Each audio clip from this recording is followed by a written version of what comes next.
This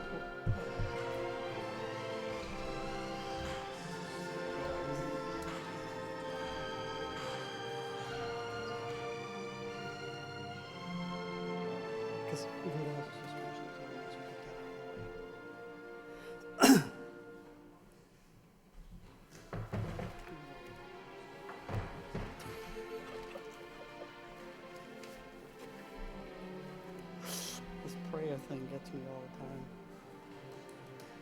time. Good evening. Could we please rise and say the prayer, state the prayer to start the meeting? Dear God, today as this session opens, we pray that your presence will be before us and everyone who serves in the decision-making process of our city. We pray for direction which will lead our city to be strong and unified. May we continue the legacy of our founders. May we be granted this day the wisdom to make decisions which will be for the good of our city. We also pray for your special blessing on all those who are working to transform our city and make it a better place to live and work. Amen. Please salute the flag.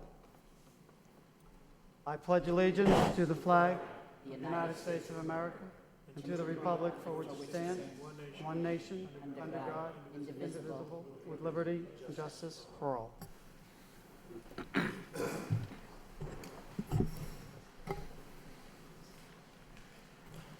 Could the clerk please call the roll? Counsel Milanazzo. Here.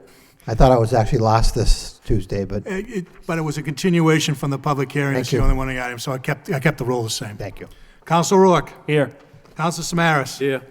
Counsel Belanger. Here. Mayor Elliott. Here. Counsel Kennedy. Here. Counsel Leahy. Here. Counsel Martin. Counsel Mercia. Here. 8 present. A present. Chair would like to recognize Councilor Rita Mercia. Thank you, Mr. Mayor. I know that this is the start of the budget hearing, but I'd like to suspend the rules for a point of information, if there's no problem with that. Motion to suspend the rules for point of information, Councilor, is Is concerning the switch over to another supplier from Dominion to NRG. okay, motion by Council Mercia, seconded by Council Samaras. Roll call on suspension. Counsel Milanazzo. Yes. Counsel Rourke. Yes. Counsel Samaras. Yes. Counsel Belanger. Yes. Mayor Elliott. Yes. Counsel Kennedy. Yes. Counsel Leahy. Yes. Counsel Martin. Counsel Mercia. Yes. That's 8 yeas. 8 yeas. Council Mercia. Thank you, Mr. Mayor. I know that we probably all received a notification from the Lowell Community Choice Power Supply Program participant, and being a participant, I received one myself. But the reason that I'm asking for the point of information is because a lot of people have called my home to find out what this was all about. They stayed with the way that it was supposed to be, and then they stayed with Dominion, and now it seems in the middle of that, before it even starts, they're switching to NRG, another supplier. And so they wondered if, because of that, the price of that will go up. Because the letter goes on to state that your terms of service will remain the same. That's the terms of service will remain the same. It's not saying that the price will go up or down, which probably it would, but I did call the number and it won't. We're not changing the utility company, which is National Grid. We're only changing the provider. Before this was ever brought forward, National Grid was always the utility company, but they had other suppliers we just didn't know about. But the city, in its wisdom, bought in bulk quantity so that we could have a better supplier, and this is who that is. They're changing it to NRG. We're probably going to get a better rate than what we have now, but the terms of your contract will remain the same. It's not a bad deal. Just do nothing and it'll be fine. So I just wanted to reassure people that there's no bait and switch here, and I just wanted to, let everybody that's watching that had received this letter, it'll be better for you. So there's no bait and switch here. So I just wanted to reassure people. Thank you. Thank you, Council. My office has received calls as well, so I think that's a very good point of information to let people at home know that there's no, as you said, bait and switch. Further discussion? Accept the report as a report of progress by Council Malinazzo, second by Council Rourke. All those in favor signify by saying aye, and the opposed, motion carries. Proceeding to the FY 15 budget. We did just recess at the last meeting, so entertain a motion to reopen the public hearing by Council Kennedy, second by Council Belanger. All those in favor signify by saying aye, and the opposed, motion carries. What is the wish of the body? Should I suggest that the members want to make statements on particular line items in the budget, or do we want to, Council Rourke, then Council Kennedy? Council Rourke? Yeah, I just have questions for the administration, if that's what we can do. Okay, is that the will of the body? Do we want to, Council Mercia? I'm sorry, Council Kennedy, then Council Mercia? Yeah, thank you, Mr. Mayor. My suggestion would be that we do this department by department, and then if there are questions within each department, within each department's budget, that those questions could be asked at that time. And rather than doing it line item by line item, if we just took the bottom line for each department, it seems like that would be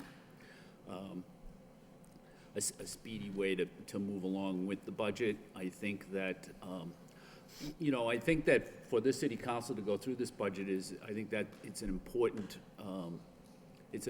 function of this city council, and that even if we do not cut even a single dollar out, that it's important for us to look at the budget, and I think that's kind of what the public expects from us. But I do think that rather than go line item by line item, which might be somewhat tedious, especially for some departments where there are no questions, if we can just do it department by department and just vote on the bottom line, that might be a quick way to do it. That would just be my suggestion, Mr. Mayor.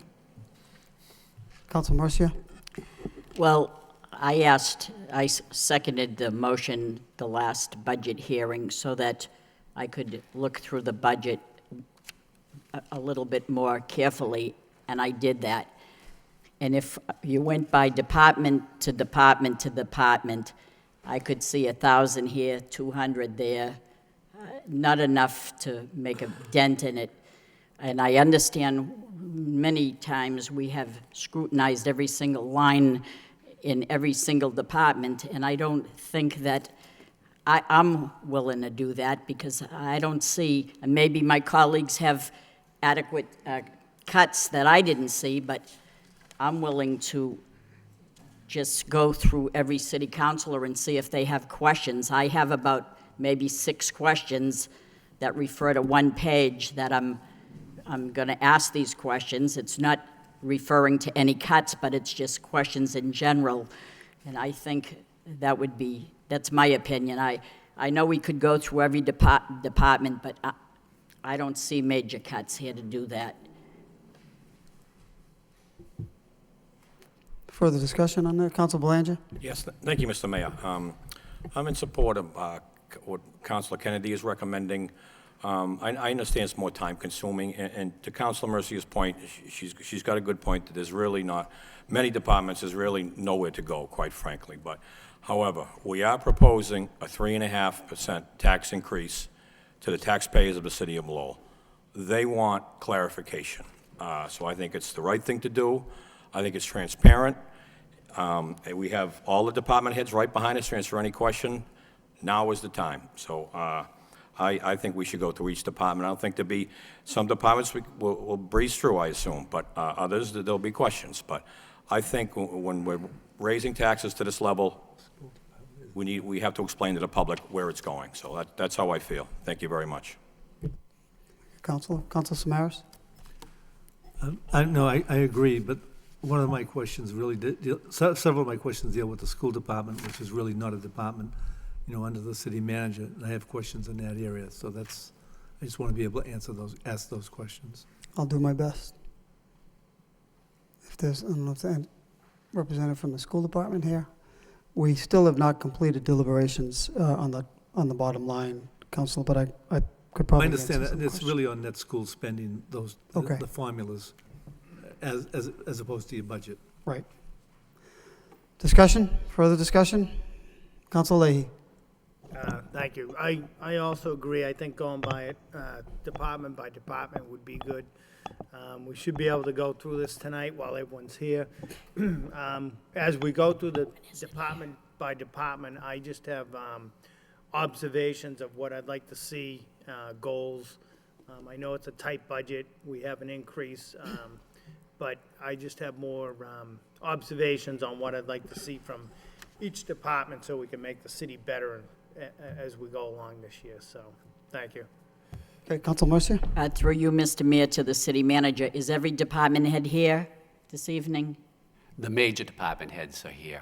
Not every department head, but we could respond to any of these questions, I believe. So we don't actually need the other department heads here? I had the major, police, fire, DPD, so the major ones that we anticipated questions from.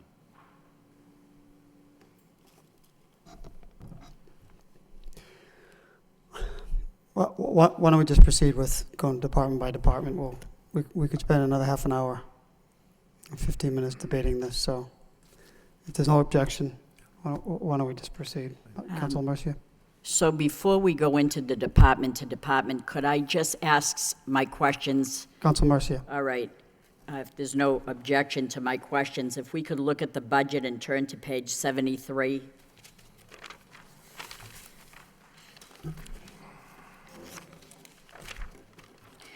First, in the treasurer's line item down towards the bottom, the line item marked treasurer miscellaneous, and it's fiscal year 13, 197,000. Same with the fiscal year 14, but it's up to 300,000, 103,000 more. Do you follow me so far? Why is that? What does that line represent, and what is the increase for $103,000 more?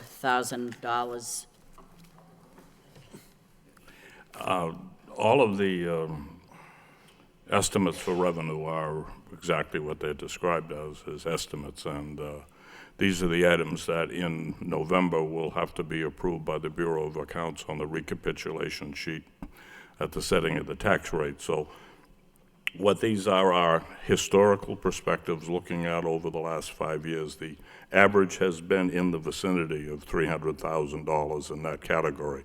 Obviously, you can see that this year and the year before were lean years, but we're anticipating a return, we believe, to a more normal average, and when the books close as of June 30th, if that number needs adjusting, it's capable of being adjusted with the multiple other categories that are also estimates. If you take as the best example, motor vehicle excise is in at $7 million.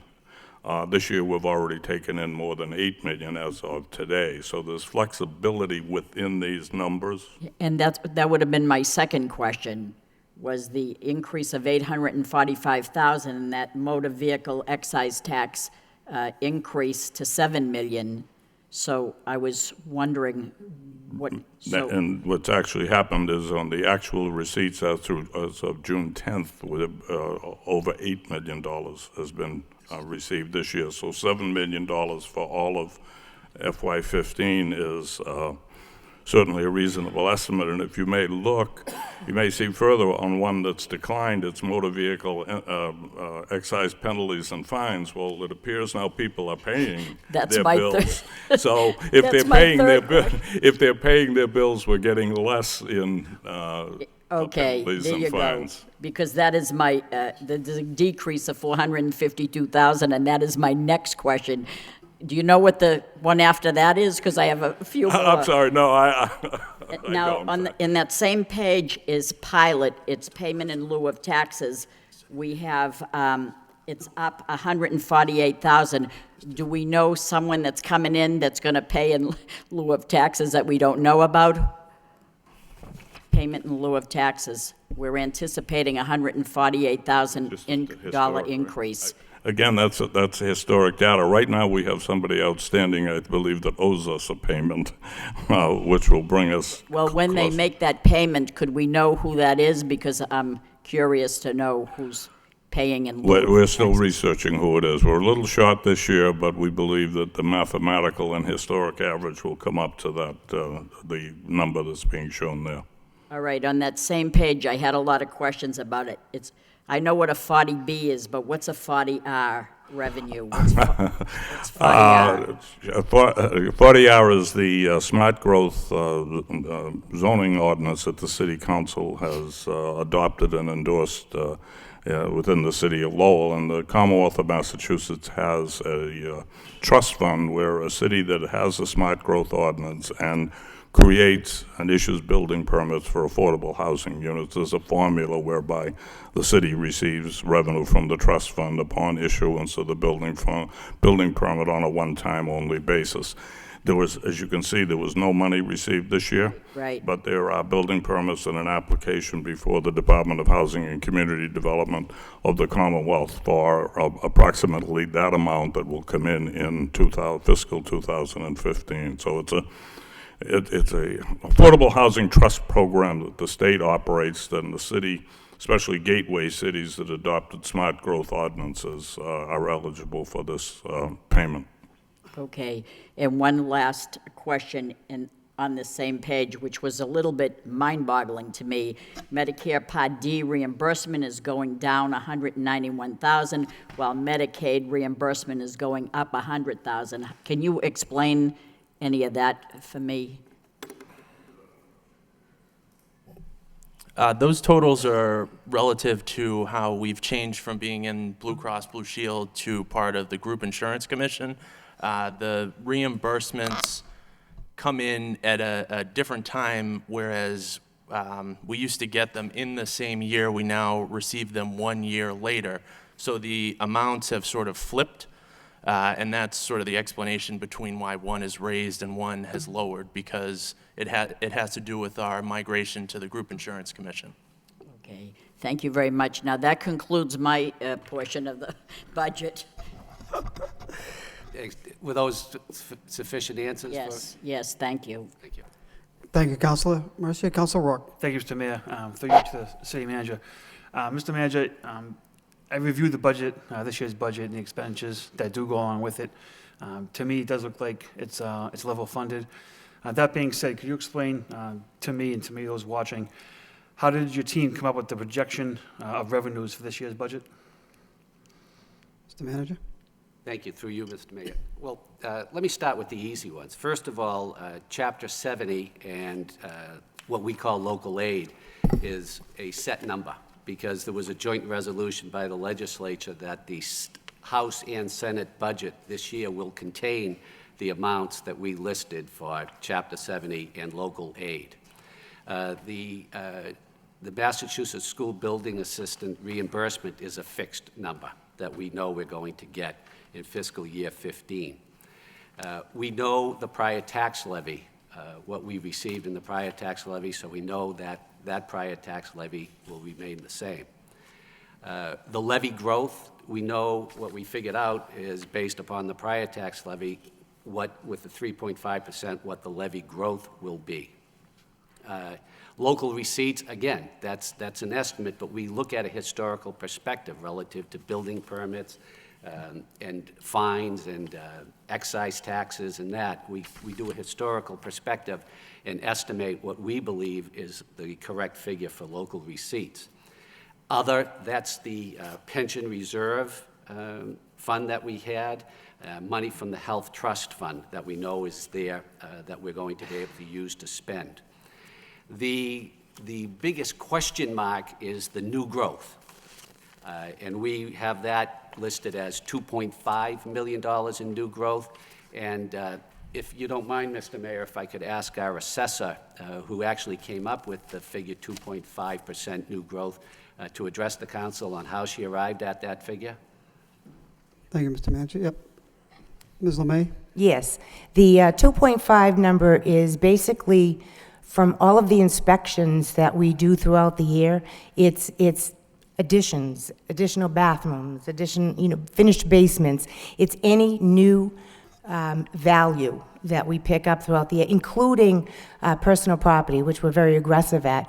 And we had approximately 30 accounts for personal property that, when they sent their FOLs in this year, their forms of list that explains all of the property that they have in their business, they went up anywhere between 100,000 and 600,000.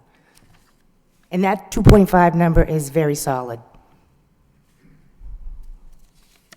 Thank you. So basically what it is we look at what's going on in the city.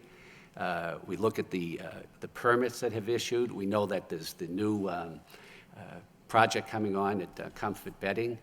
We look at things like that, and based on history, we make the best reasonable assumption that we can make for those items that aren't already fixed, like Chapter 70. So we are very confident in the revenue projections that we have, and that we're going to be able to meet those revenue projections and cover all the expenditures that we've laid out in the budget. Councilor Rourke? Yeah, thank you, Mr. Mayor. Does this budget contain any use of the free cash the city has? Very reasonable, $452,000.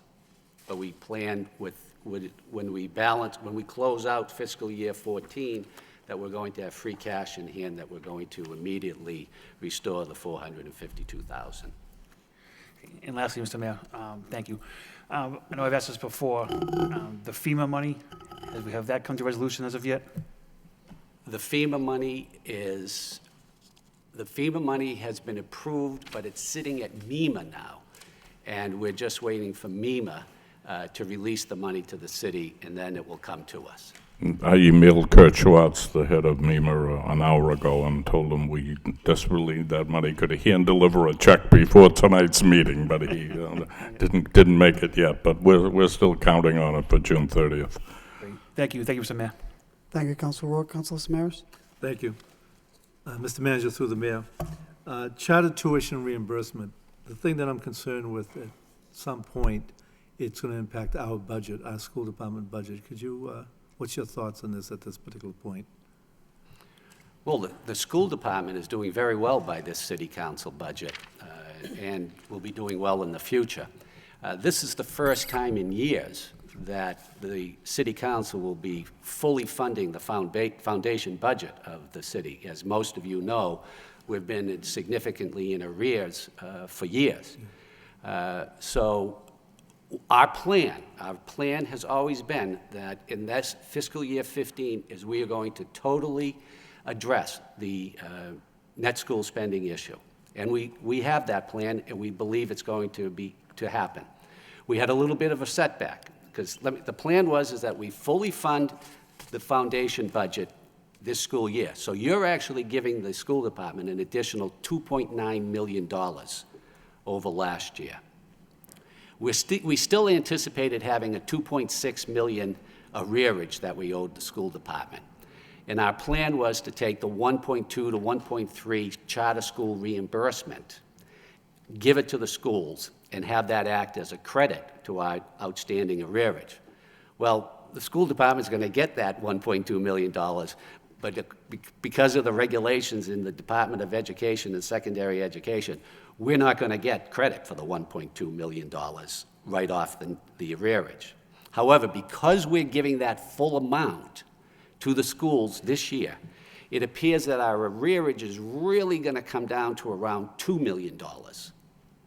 So in the fall, we're going to find out what our arrearage is, and I estimate it to be about $2 million that we're going to owe overall.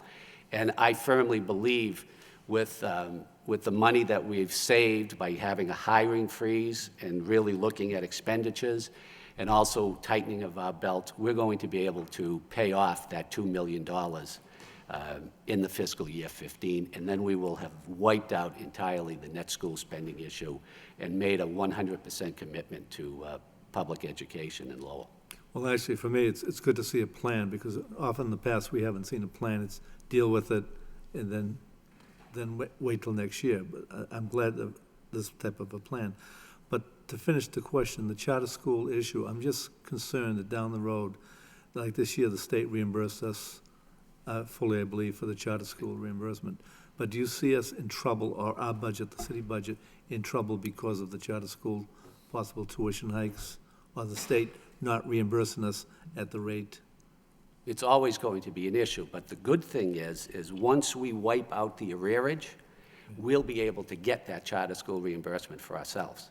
Okay. So it will, even though our charter school money is going out and hurting the budget, the reimbursement will come to us because we have wiped out the arrearage. That's the difference between the future and this year. That's why it's so important to address that net school spending issue, because in the future, we can keep that charter school reimbursement. All right, no, thank you for that. One more question. Lottery, there's nothing under the lottery issue. Lottery money's coming to the city. What percentage do we get from the state? What's That's local aid, local really, aid? is It's just, lottery. it's just included in local aid? Yeah, rather so than- it's, So it's not a line item as stated? no, that 27 million that comes in local aid is really made up a lot by the lottery receipts. Okay. All right, thank you. Council, just on that net school spending issue, the manager did anticipate using that to offset the deficit from prior years of, Yes. could be around 2 million, between 2 million and 2.6. DOE considers that charter school reimbursement a revenue offset.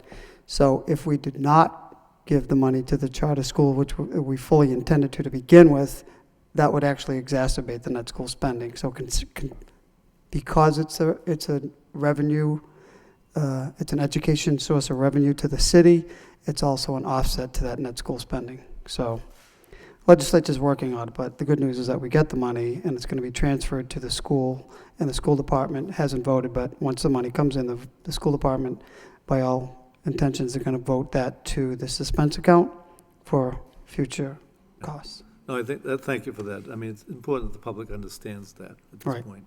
Thank you. It doesn't make sense. It should be considered part of our net school spending, That's but right. because it's an education revenue, they consider it an offset. Okay. So, Council Martin? Thank you. I also had some general questions, and mostly on the issues that have been discussed, but on that particular one.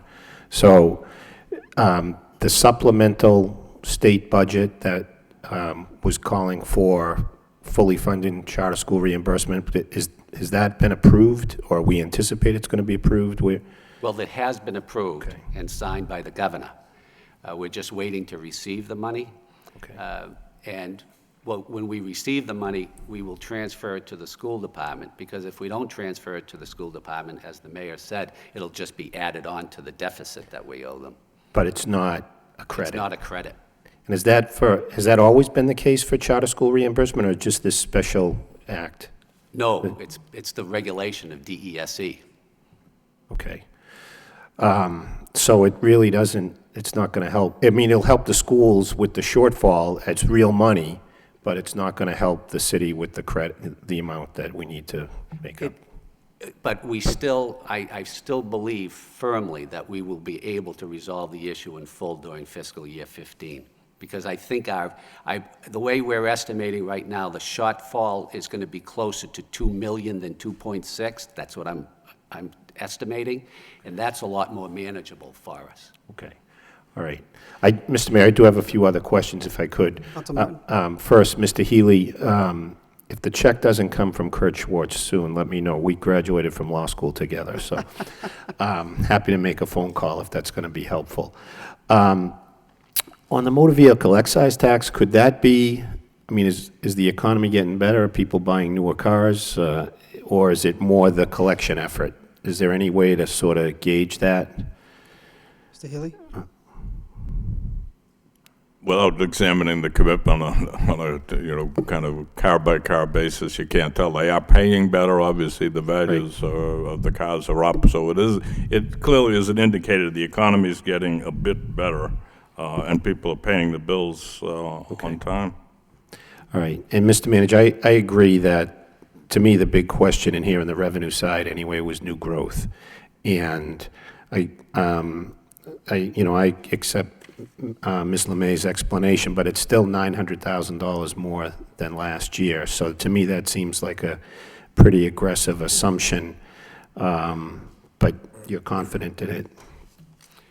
As the assessor is part of my financial team, and we've met on several occasions, and As a matter of fact, new growth was exceeded in fiscal year 14, I believe, from the projections that they had, and she is confident that the 2.5 is within there. Did you want to just answer it? We made it the prior year, but we didn't make it this year, right? Right, but I'm just saying. Yeah, Ms. Lemay? it's actually more than 2.5. It's a little bit more than that. I'm estimating 2.5 because I have to take into consideration that if the values decrease for any reason in any particular class, my growth decreases along with it. If it increases, the values increase, then my growth increases. And the Department of Revenue has to accept everything that I feed to him. And it's very detailed. We're talking maybe 7,000 entries when you talk about all the new construction that has happened. I mean, the bank building up here, if you take a look at it, you can see why we had a lot more this year, including over 100 new condos, and some of them are nice condos that are selling for a lot more money. So that's where it came in. And that personal property, I'm telling you, we got like over $1 million just in the personal property growth alone. Okay. I know you mentioned a couple of, 100,000 more here, and 500,000 on another one. Are those increases in taxes or increases in values? I'm talking about value. I have to look at the value and then convert it into the tax dollar, but that 2.5 is tax dollars, obviously. Oh, right, okay, thank you. And then just two last points. One is, I know the the city council created a pension reserve because we anticipated, a big hit in pension assessment. And I know the budget relies on a transfer from that reserve to a pension assessment, but how much is going to be left behind for the following year? Do we know that number? 32,000. It's very limited. The pension reserve, taking $3 million out leaves a balance of. It's closer to $60,000 left in the amount that was transferred this past year. All right, so we're using virtually all of it for this year. We're not spreading it over two. What about the assessment? Do we expect that to be less of a hit in the following year, or? It will be less of an increase. You're absorbing the biggest increase based on the actuarial that was completed in calendar 2012. It probably will be another $1 million increase, however, for fiscal 16. But those are numbers that come from the Public Employee Retirement Commission that we won't have until probably November. Okay. And then just lastly, I know in here, there's a list of the number of positions, and I know you could read it to say that there's 50 new positions, but I know there's not 50 new positions. If you could just explain why that appears that way in the full listing of the number of positions. Mr. Manager. Through you, Mr. Mayor, in the past, only full-time positions were listed in the budget that were part of the ordinance. What we decided this year, we were going to include part-time positions and those who were funded by grants, and that's why the number is, there's no new positions in this budget. It's just that we're giving you a true indication of how many people are working for the city. Okay, thanks for the clarification. That's it. All set, Council. Council Belanger, Council Kennedy, Council Leahy. Thank you, Mr. Mayor. One more quick question on the revenue side of things. Through you, Mr. Mayor, to the manager. Tax liens redeemed, pretty significant increase here in the neighborhood of 50%. I like it, 1.7 million to 2.5, but how do you forecast that, Mr. Manager? Where's it coming from? We have sat down and decided to be very aggressive with our tax title properties. As a matter of fact, we're going to have an auction in July relative to these tax titles, and it's going to be very aggressive. The receipt. The year to date is 2.2 million. So again, looking at it from a historical perspective, we're confident that we're going to be able to raise the same amount of money in fiscal year 15. Okay, all right, sounds good. Thank you. Council Kennedy. Thank you, Mr. Mayor. I think during this conversation, you indicated that the amount of money that's come in during this fiscal year for motor vehicle excise tax is in excess of $8 million. Yes. And the amount that we've estimated for this year is $7 million. Can you explain why you wouldn't make that estimate $8 million, which would then allow the tax levy to be decreased by $1 million and keep everything in budget? I mean, in balance. I think that, I mean, you've spent a lot more time on this and analyzing this than I have, but it seems to, I think it begs the question of why are we estimating at 7 million if we've realized over 8 million this year? Two reasons. The motor vehicle excise tax is generally the most flexible receipt that you can look at, and motor vehicle excise tax and building permits are generally those receipts you can look at as a potential for storing away free cash. You generally will exceed the revenue that you use as an estimate, and hopefully that will contribute to the current year's free cash. The other factor is recognizing that when the assessors go into the Bureau of Accounts to establish the tax rate and set the recap sheet, they carefully will scrutinize these, and the amount that was approved on this year's recap sheet was only $6.2 million.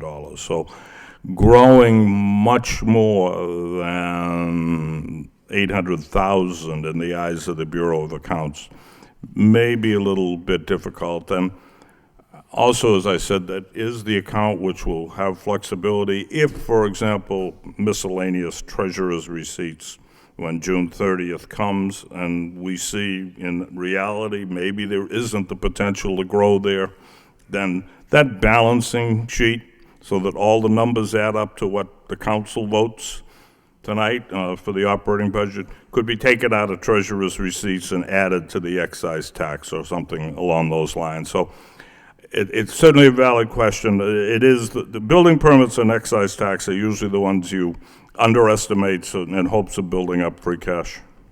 Okay, but it's your recommendation that it stay, well, obviously, that's what's in the budget. It would be, yes. That's the prudent thing to do. Thank you. Council Leahy? Thank you. I might as well just get my questions out of the way then.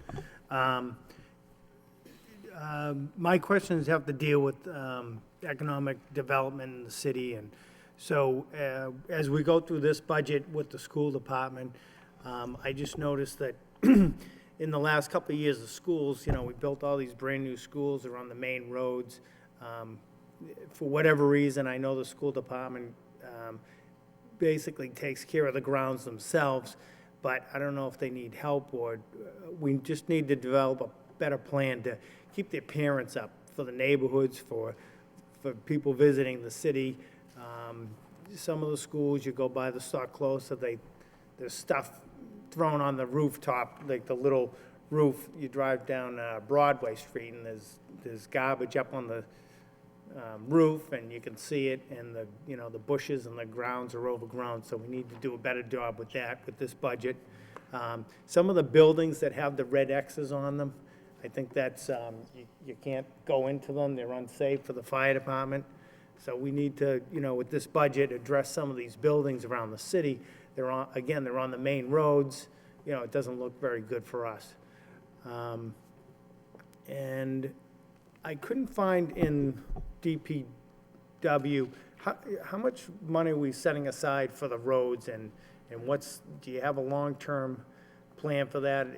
You're inheriting this problem, but as you know, the roads are in really tough shape, so we should be setting aside a good amount of money for the next 5 to 10 years to at least try to get our roads back up to.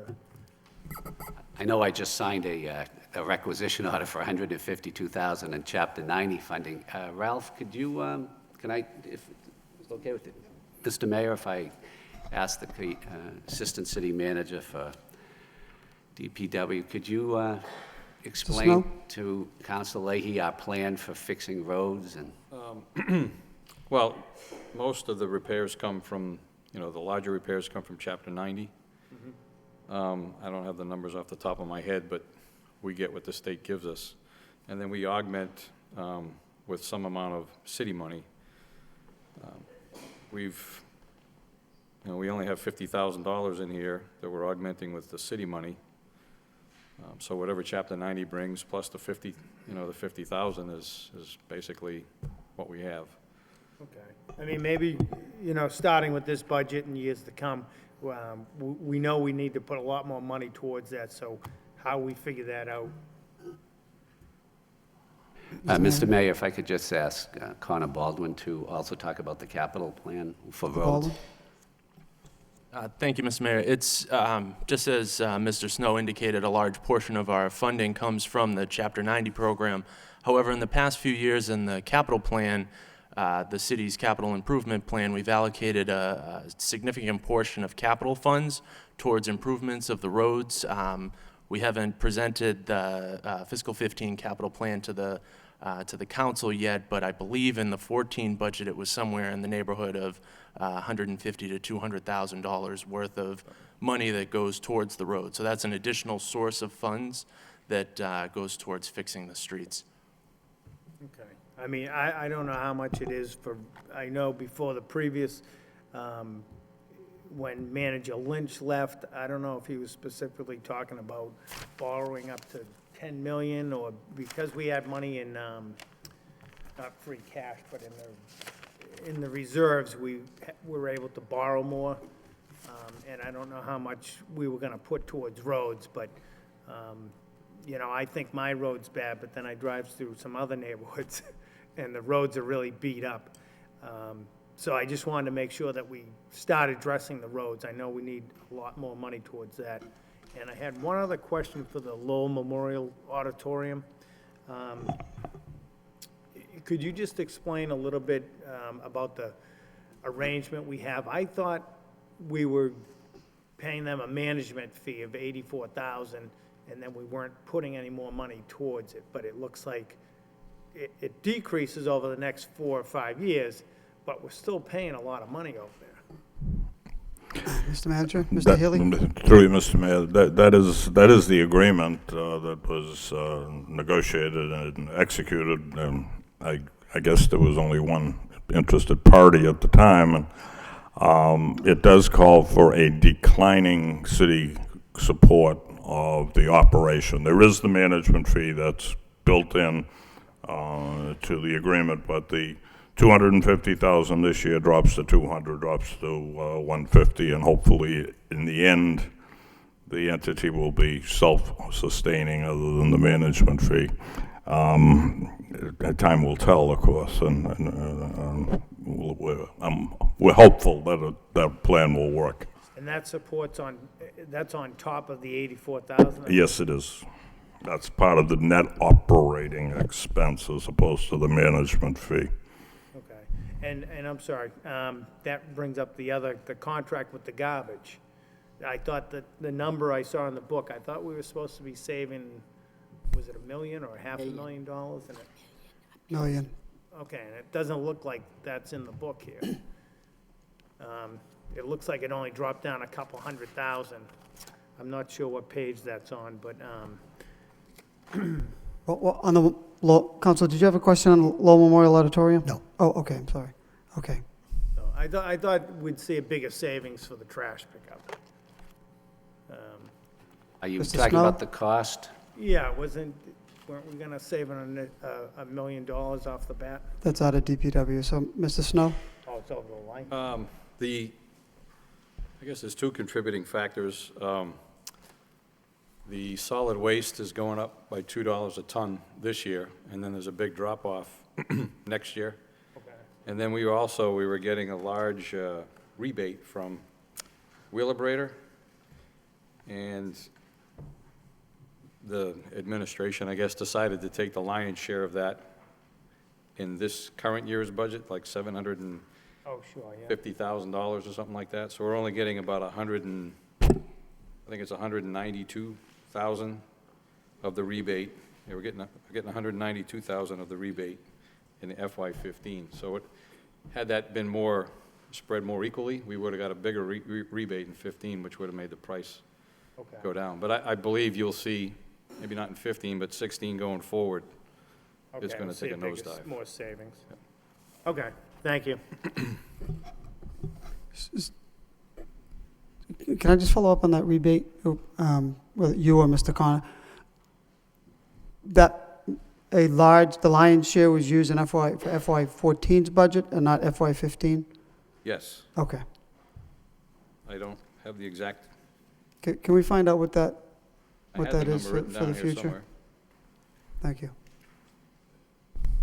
All set, Council Leahy? Council Milonazo? Thank you, Mr. Mayor. Through you to the city manager. In your answer to the question relative to net school spending, you mentioned the $2 million to be paid back. Was that the Chapter 17 stabilization funds that we took and put into the school department? Is that being paid back this fiscal year, which I believe it has to be, correct? Yes, it has to be paid by March, so we have plans to pay back the $2 million and to address the $2 million still owed to the school department. Okay. It's a $4 million problem. $4 million, okay. A question as it relates to the Greater Lowell Vocational School. We're going up a few $100,000 based upon their capital project out there. Does any of the monies that we spend on the vocational school count toward net school spending? It does not. So it's 6.9 million, that does not. So those communities in the Commonwealth that don't have a vocational school, they would actually have probably more general fund available to net school spending, okay? And my last question has to do with a building permit. I think building permits, you're projecting those to go up about $140,000 this fiscal year. Building permit increase in revenue, can that correlate back to new growth or not? I know we're talking a $900,000 increase in new growth, but is there a correlation between the two? Well, the building permit's already been issued in effect because new growth becomes value as of 1/1 of the calendar year. Okay. 2014. The building permit estimates we're using for the fiscal 15 are anticipated projects in building permits being pulled actually after July 1st. So that would be potential new value to be picked up as of 1/1/15. Okay. Do you know where we are with building permits today in this fiscal year? The building permit revenue for this Right. year, it's excess of, I had all that information on the building permits.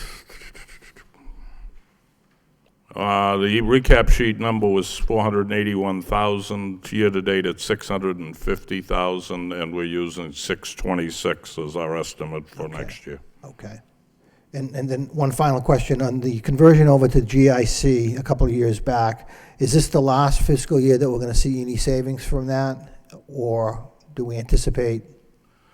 Well, certainly the rate of growth and the cost has been at a much lesser percentage than it has been in the past. I think, is this the last year of that sharing of the 500,000 from the trust fund for the mitigation fund? Or I believe that is. I think there's a $500,000 item that's a sharing coming from the old health trust fund that will drop out in fiscal 16. Okay. Okay. Were any of those funds actually used over the last 2 or 3 fiscal years? They were? Yes. Okay. As a matter of fact, I'm meeting with the group tomorrow to discuss, because you have to start negotiating 6 months prior to the Right. end date, and it's coming up, so we're meeting tomorrow to discuss what we're going to do in the future with that mitigation fund. Okay. Okay. Thank you, Mr. Mayor. Thank you, Councilor. Further discussion, further questions of the city manager before we proceed with line item or by department? Seeing none. Why don't we proceed with line item 20, or what is the wish of the body? Proceed by department or line item? Proceed by department. First department is the city council. Personnel services, $140,000. Ordinary expenses, $7,500. Total department, $147,500. Move approval. Move approval by Council Mercia, seconded by Council Kennedy. Roll call. Counsel Milonazo. Yes. Counsel Rourke. Yes. Counsel Samaras. Yes. Counsel Belanger. Yes. Mayor Elliott. Yes. Counsel Kennedy. Yes. Counsel Leahy. Yes. Counsel Martin. Yes. Counsel Mercia. Yes. 9 yeas. Next item, next department is the mayor's office. Personal services, $47,711. Ordinary expenses, $5,900. Total 53. Total bottom line of 53,611. Move approval. Move approval by Council Kennedy, second by Council Mercia. Roll call. Question, Counsel Lee? What do we resolve with the portrait? Were you gonna do your well, this is for next year anyways, right? So, This is for next year. money for your portrait, you're gonna do that? Portrait will right? be done next year, yes. Okay, all right, thank you. Roll call? Counsel Milonazo. Yes. Counsel Rourke. Yes. Counsel Samaras. Yes. Counsel Belanger. Yes. Mayor Elliott. Yes. Counsel Kennedy. Yes. Counsel Leahy. Yes. Counsel Martin. Yes. Counsel Mercia. Yes. That's 9 yeas. 9 yeas, motion carries. Next department is the city clerk. Personal services, $318,577. Ordinary expenses, $16,900. Total department, $335,477. Discussion? Move approval. Move approval by Council Mercia, second by Council O'Rourke. Roll call. Counsel Milonazo. Yes. Counsel Rourke. Yes. Counsel Samaras. Yes. Counsel Belanger. Yes. Mayor Elliott. Yes. Counsel Kennedy. Yes. Counsel Leahy. Yes. Counsel Martin. Yes. Counsel Mercia. Yes. 9 yeas. 9 yeas. Next department is the city manager. There are a number of line items in the city manager. What is the wish of the body? We proceed, there are some large line items, so why don't we start with city manager personal services, $1,514,623. There's also ordinary expenses, $3,358,350. Total bottom line for that is $4,872,973. Discussion? Question? Move approval by Council Kennedy, seconded by Council Belanger. Roll call. Counsel Milonazo. Yes. Counsel Rourke. Yes. Counsel Samaras. Yes. Counsel Belanger. Yes. Mayor Elliott. Yes. Counsel Kennedy. Yes. Counsel Leahy. Yes. Counsel Martin. Yes. Counsel Mercia. Yes. That's 9 yeas.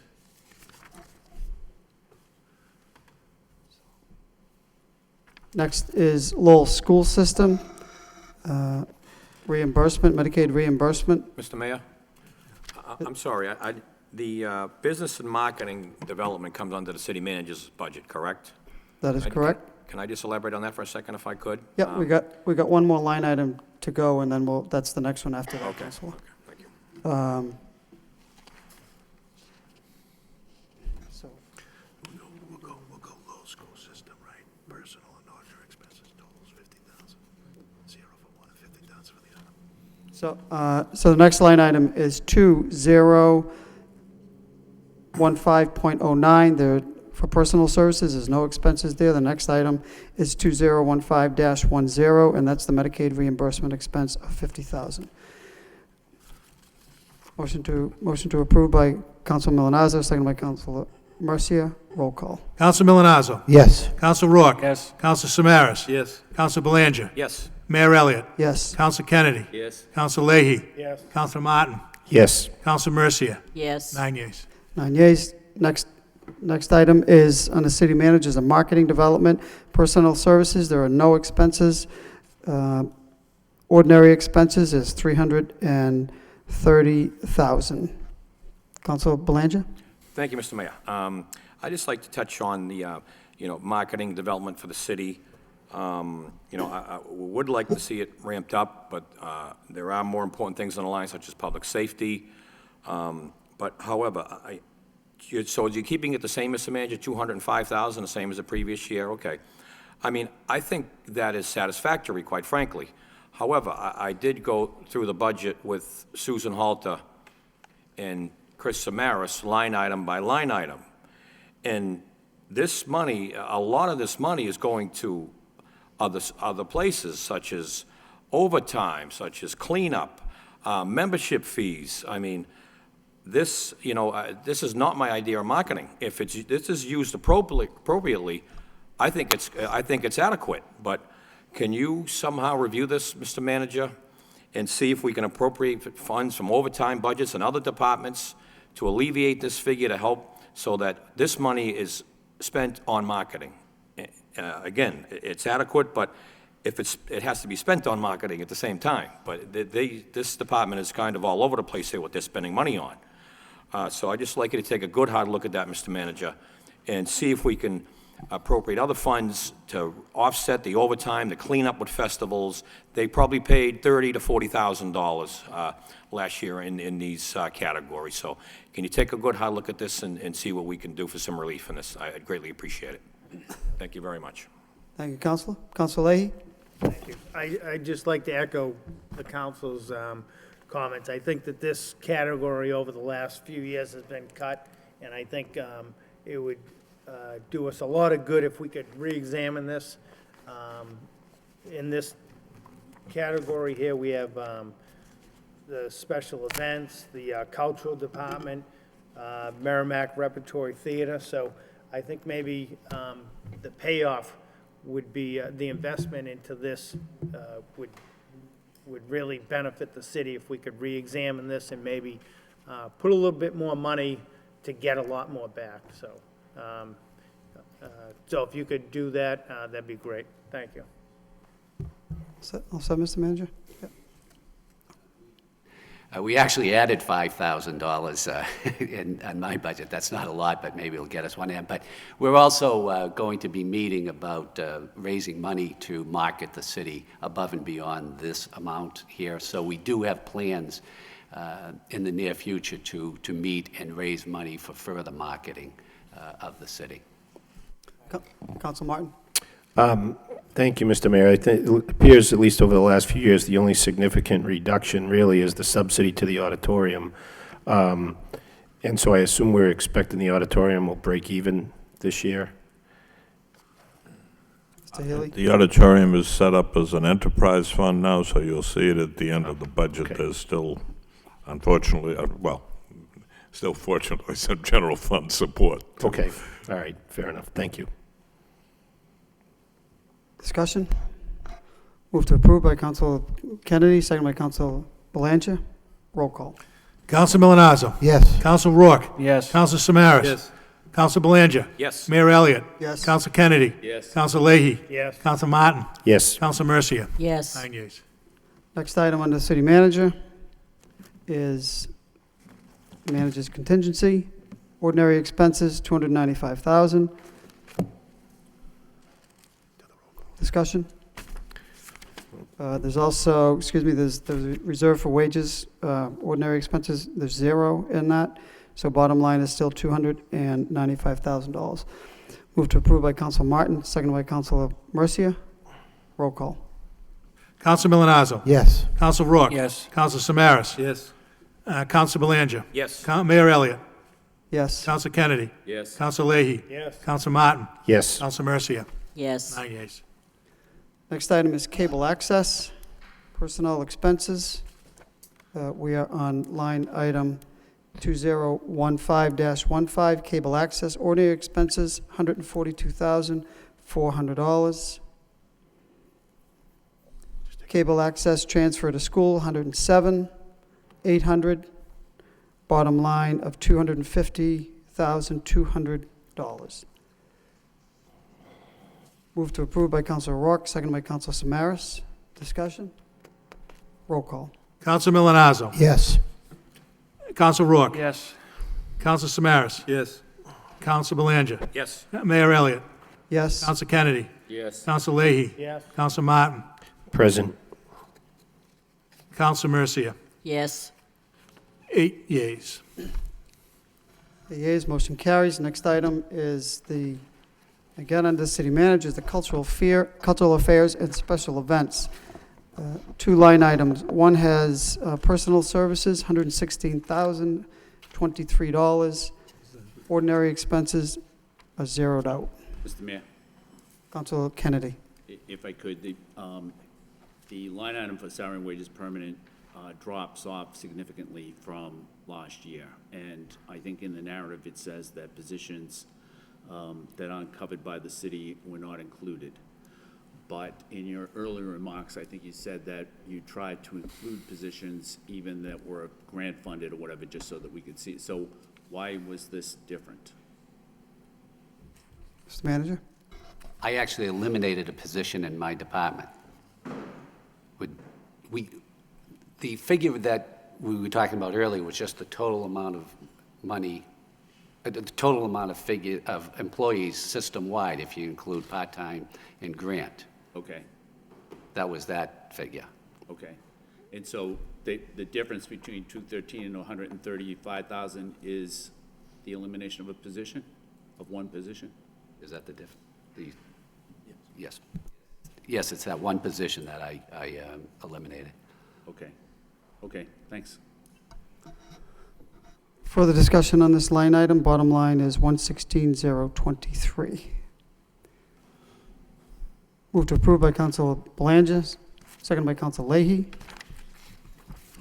Roll call. Counsel Milonazo. Yes. Counsel Rourke. Yes. Counsel Samaras. Yes. Counsel Belanger. Yes. Mayor Elliott. Yes. Counsel Kennedy. Yes? Counsel Leahy. Yes. Counsel Martin. Yes. Counsel Mercia. Yes. It's 9 yeas.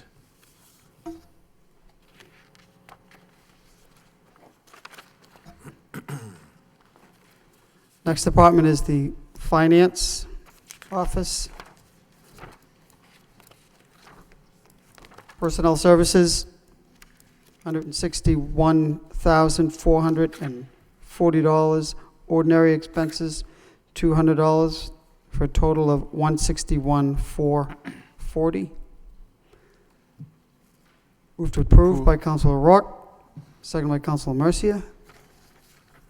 Discussion? Roll call. Counsel Milonazo. Yes. Counsel Rourke. Yes. Counsel Samaras. Yes. Counsel Belanger. Yes. Mayor Elliott. Yes. Counsel Kennedy. Yes? Counsel Leahy. Yes. Counsel Martin. Yes. Counsel Mercia. Yes. 9 yeas. 9 yeas. Motion carries. Next item is the Auditing Department. Under Personal Services, $437,641.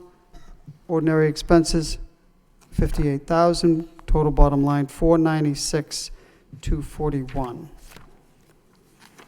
Reduction from last year. Last year's budget was $571,384. Discussion?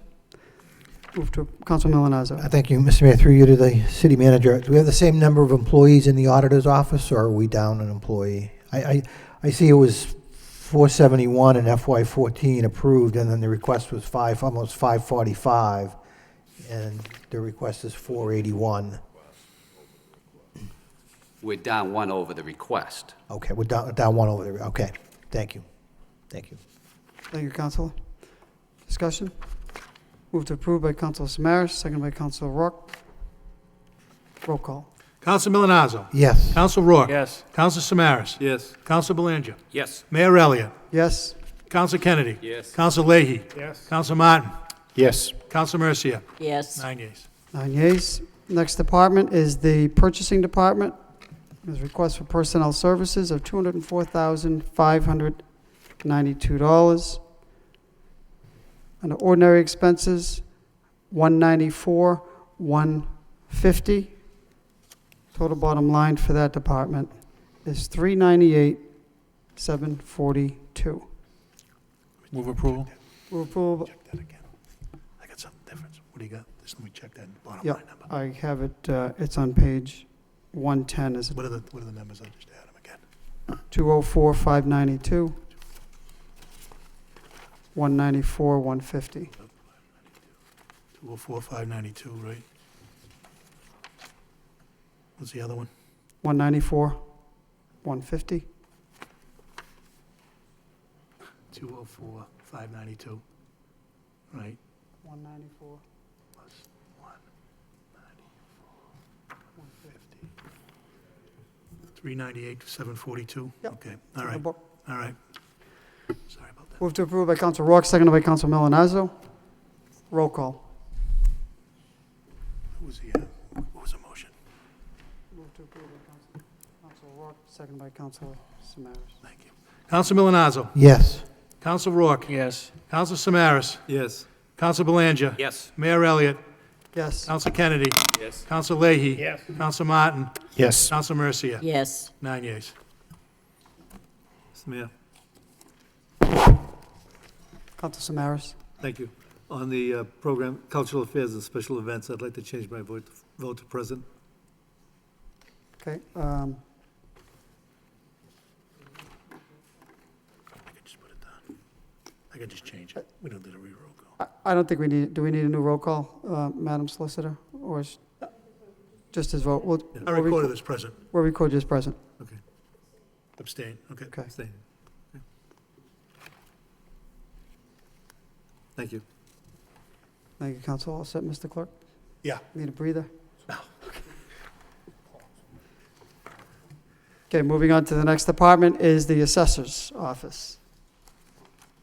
Under Personnel Services, request for $455,825. Under Ordinary Expenses, request for $77,822.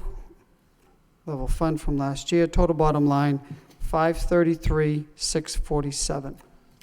Move approval. Move approval by Council Mercius, seconded by Council Belanger. On the motion, Council Kennedy. Yeah, thank you, Mr. Mayor. Could I get an explanation for our professional services interim evaluation, which was at $80,000 approved last year and is the request, and the manager's recommendation is for $25,000 this year? I think in FY12 it was only $14,000, but what is that money for us? The difference is last year was a triennial reval, and this year it's only an interim update. There's a big difference in the work that they do for it and the price, obviously. So do we outsource this? Yes. We have a consultant that works with us annually, and every 3 years it's always going to jump up because it's a triennial reval where we have to. I understand that part of it, but Yeah. why is it 25 this year? It's 25 now? I mean, in FY14 it was only 14, and then for some reason, the year before last year, 2 years ago, it was 61,000, and then last year it was 80,000. And I understand why it was 80,000, but I don't understand why it went from 14 to 61, or really why it's 25 this year. Okay, a couple of years ago, we had a lot less properties, so they probably, the bids came in lower than they did this year. The 2 years, or the year prior to a triennial, we actually put some money in the budget to start that triennial before the next fiscal year starts. It's a lot more than $80,000 for a triennial. It's usually around $125,000, $130,000. So we're funding it for starting it before the next fiscal year starts. Okay, so are you saying that the funding, it straddles 2 fiscal years, so we pay part of it in one fiscal year and part of it in the other? Is that what you mean? For a triennial reval, we do, yes. For the every 3-year reval that we do, the major reval, yeah. Okay, but this 25 grand is just for incidental updates? Yes. Okay, all right, thanks.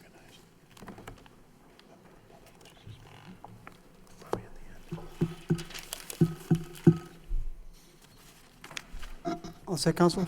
Further discussion? Someone from the public want to be recognized? Mr. Booton?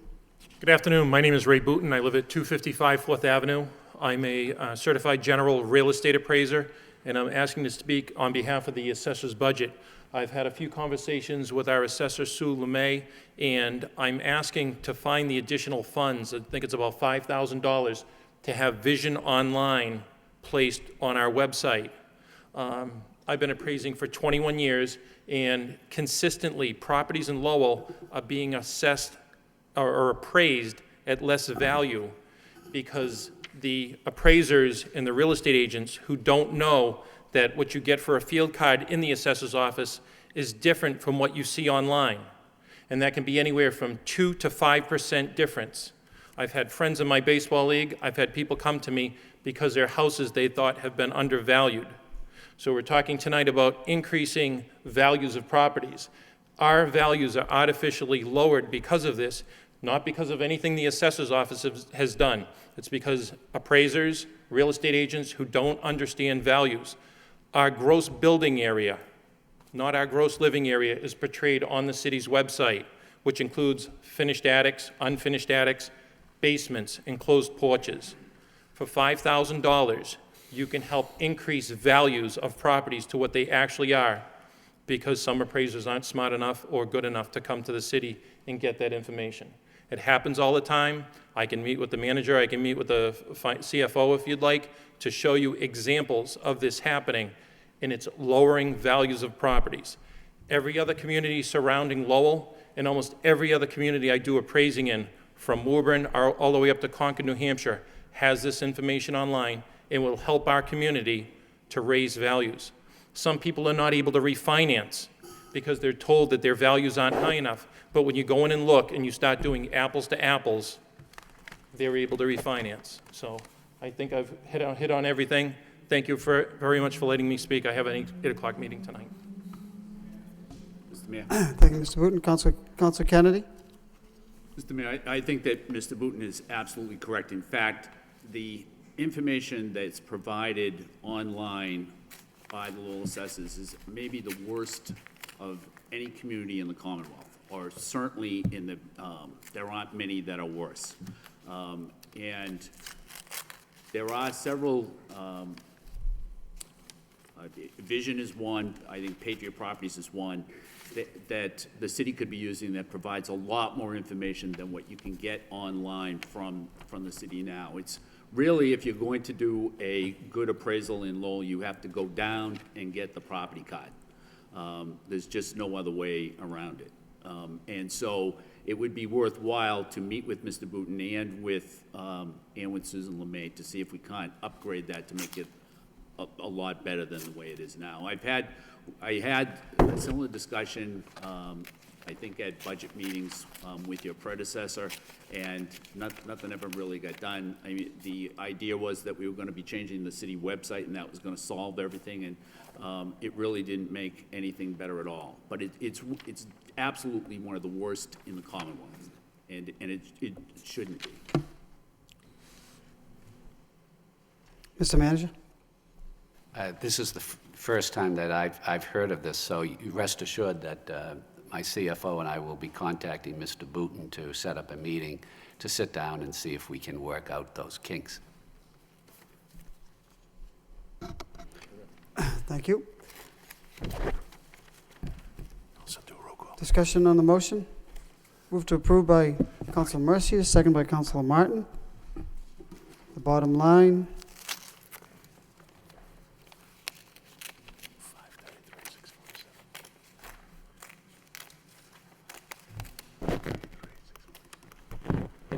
$533,647. Roll call. Counsel Milonazo. Yes. Counsel Rourke. Yes. Counsel Samaras. Yes. Counsel Belanger. Yes. Mayor Elliott. Yes. Counsel Kennedy. Yes. Counsel Leahy. Yes. Counsel Martin. Yes. Counsel Mercia. Yes. 9 yeas. 9 yeas, motion carries. Next department is the Treasurer's Department. The personnel expenses, $523,707. Under expenses, ordinary expenses, request is for $371,900 for total department request of $895,607. Move to approve by Council Leahy, second by Council Kennedy. Discussion? Council Leahy? Just a quick question. The postage on that department, it's always up and down. Is there just any explanation on that? 208, 235, 245, 240? Mr. Mayor, Mr. Baldwin? No? All right. The postage went up. It's more expensive to mail something, so that's why it's gone up. All right. We're not doing like a lot more online. I suppose you still mail them all. Yeah. but- So it's just the rising cost of postage. Okay, thank you. Council Milonazo? Thank you, Mr. Mayor. Through you to the manager. The professional services amount is $70,000 for professional services. What are we buying for $70,000 in that department? Mr. Manager? I don't have an exact list of what, but I can guarantee you, we met with Liz, the Crevera, the treasurer, and she had to convince us that those were appropriate expenses, and we believe that they are appropriate expenses. Customer service training? That's not.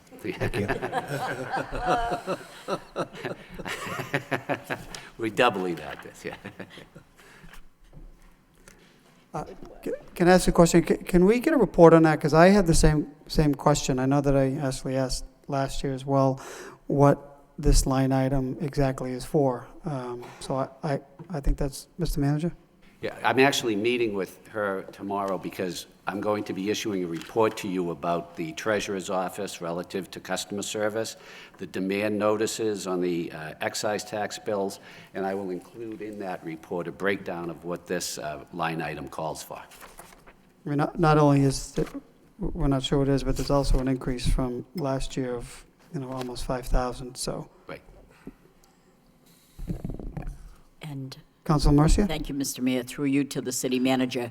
Mr. Manager, did you follow through or any legislation to have a hearing for the people that, like we have a water board, but we don't have any means of recourse with the...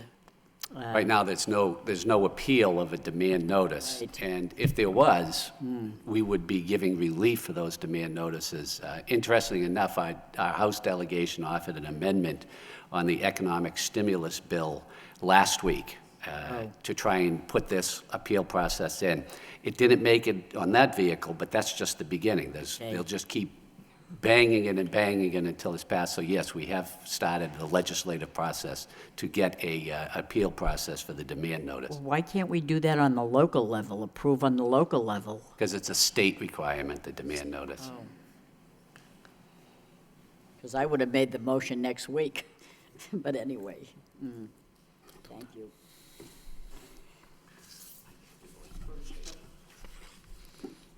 Further discussion on this? Motion to Line item? approve? Motion to approve by Council Milonazo, seconded by Council Samaras. Roll call. Counsel Milonazo. Yes. Counsel Rourke. Yes. Counsel Samaras. Yes. Counsel Belanger. Yes. Mayor Elliott. Yes. Counsel Kennedy. Yes. Counsel Leahy. Yes. Counsel Martin. Yes. Counsel Mercia. Yes. 9 yeas. 9 yeas, motion carries. Next department is Human Relations, Personal Services. Request is level funded from last year, $252,592. Request for expenses, level funded from last year, $31,550. Total request of $284,142. Move approval. Move approval by Council Rourke, second by Council Belanger. Discussion? Roll call. Counsel Milonazo. Yes. Counsel Rourke. Yes. Counsel Samaras. Yes. Counsel Belanger. Yes. Mayor Elliott. Yes. Counsel Kennedy. Yes. Counsel Leahy. Yes. Counsel Martin. Yes. Counsel Mercia. Yes. 9 yeas.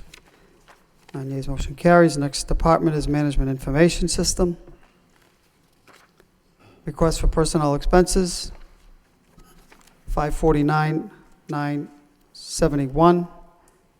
Ordinary expenses, $903,194. Total department request, $1,453,165. Mr. Mayor. Council Kennedy. Thank you, Mr. Mayor. If I could get an answer to the line item regarding leasing equipment and software, I guess, has jumped over 50%. Is there a reason for that? What's...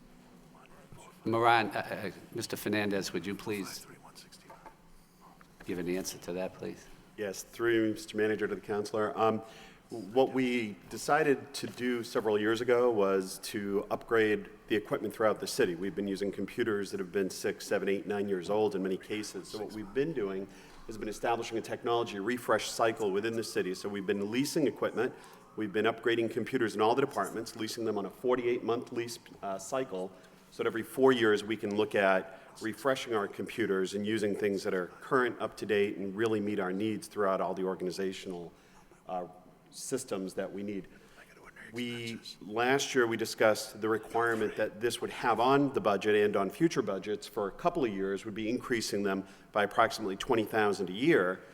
And there were some decreases in other places to make up for that. So instead of buying things in onesies, twosies, we've been leasing them instead in a larger volume and again for 48 months. Okay. So should we anticipate there'll be an increase next year as well? Next year there'll be a smaller increase. I believe it's $12,000 we have estimated right now. And then it would basically remain the same for about 3 years.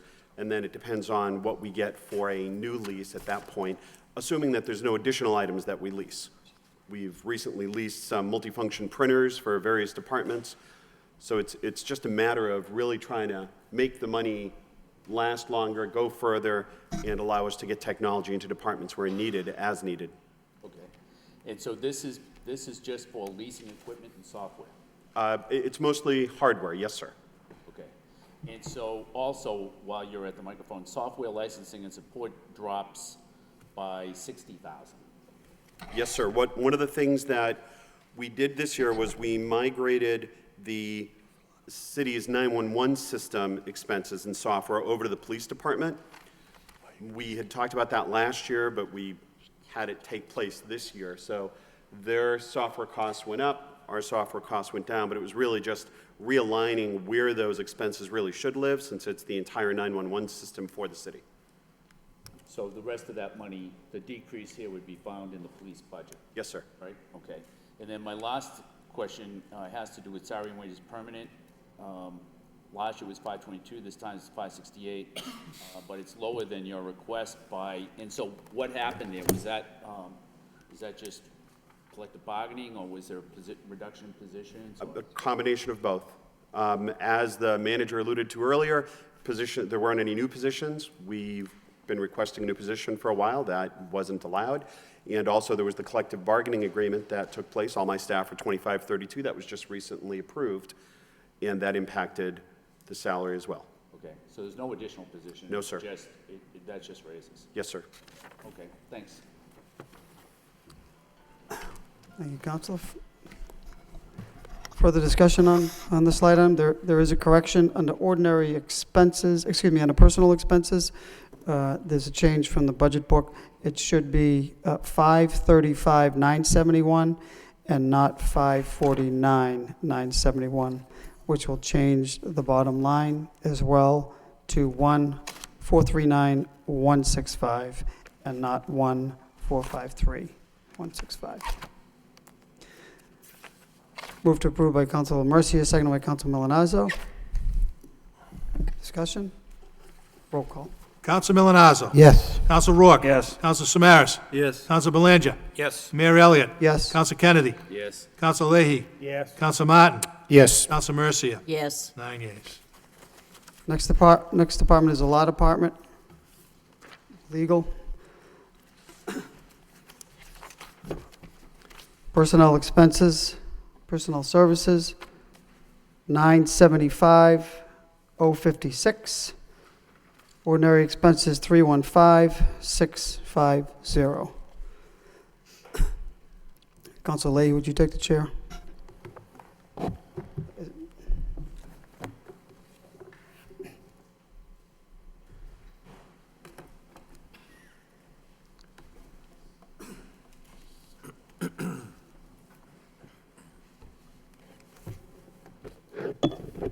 Chair recognizes Mayor Elliott. Thank you, Mr. Vice Chair. I want to just step down and have some concerns about this line item, Mr. Manager. Clearly, there's been a lot of discussion about this in the last recent weeks, and I feel we need to take a look and start to make an effort to reduce the reliance on outside attorneys. It's especially troubling when we learn that we're spending $425 an hour to, upwards of close to $200,000 overall. So, Mr. Manager, I was happy to see that you stated recently that you want to reduce these costs to the taxpayers. I couldn't agree more. But you can imagine my surprise when I looked at the budget and there was an increase in this line item. So I think if we want to send a message and we want to be serious about reducing these costs, that we need to begin to reduce this line item and not increase it. And at some point, Mr. Manager, I feel that we need to consider putting an end to this type of spending for these professional services. I guess my first question would be, how much of this line item are we spending on surveillance? I'd ask the city solicitor to respond how much is on surveillance. Zero. The surveillance that's conducted in the law department by the law department typically would come under, it's really just arises under workers' comp 111F. And so those costs, when incurred, are under those line items. I can tell you they're relatively minor. The numbers of claims during the course of a year that require or would be appropriate for those types of measures are less than 0.5%, sometimes even less than that. But they are consistent every year, and the total for them each year is generally under $10,000.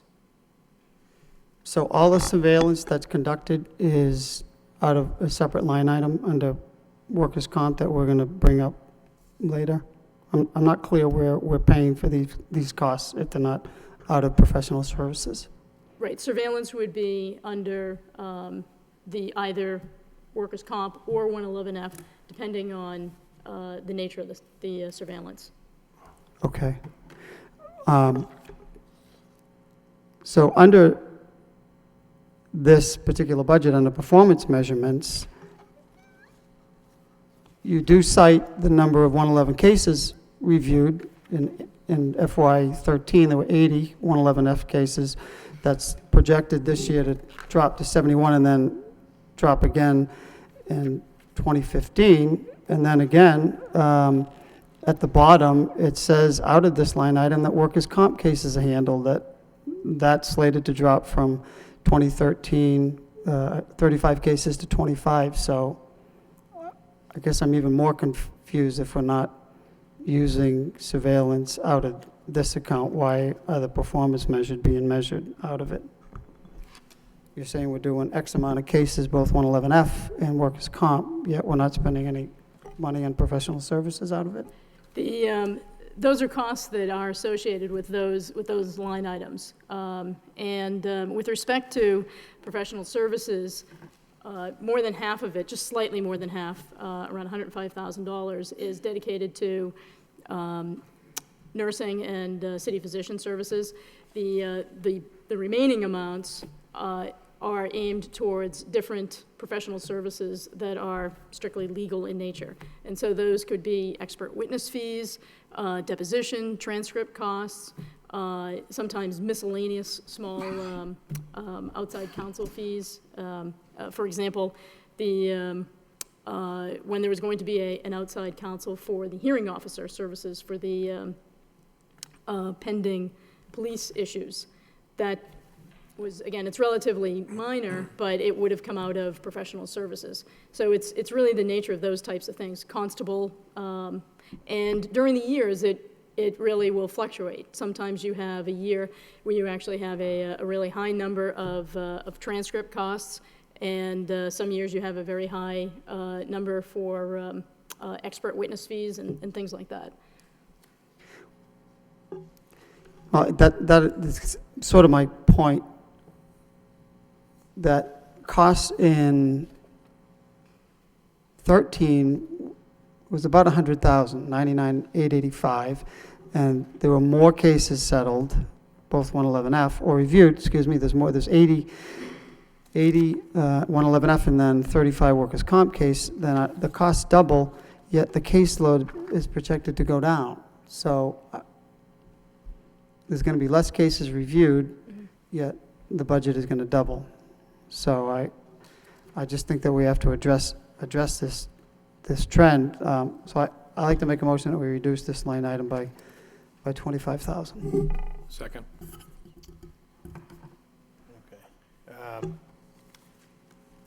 Councilor Belanger first, then Councilor Martin. Thank you, Mr. Vice Mayor. I too, this number jumped out at me when reviewing this department as well, after what was revealed the last few weeks of this case, in particular this case of the librarian.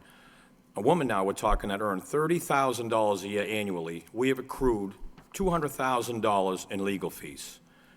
So in the end, even if we win, we lose, quite frankly. I don't know what's going on here, how this is structured. Somebody seems to have carte blanche here with taxpayer money. I don't know how this is structured. I think anything even remotely close to this kind of spending, the council should have to approve that, quite frankly. So I don't know what's going on here. In the coming weeks, we will get to the bottom of this, but I don't approve it. I think we should be looking at a decrease here if we tighten the belt, quite frankly.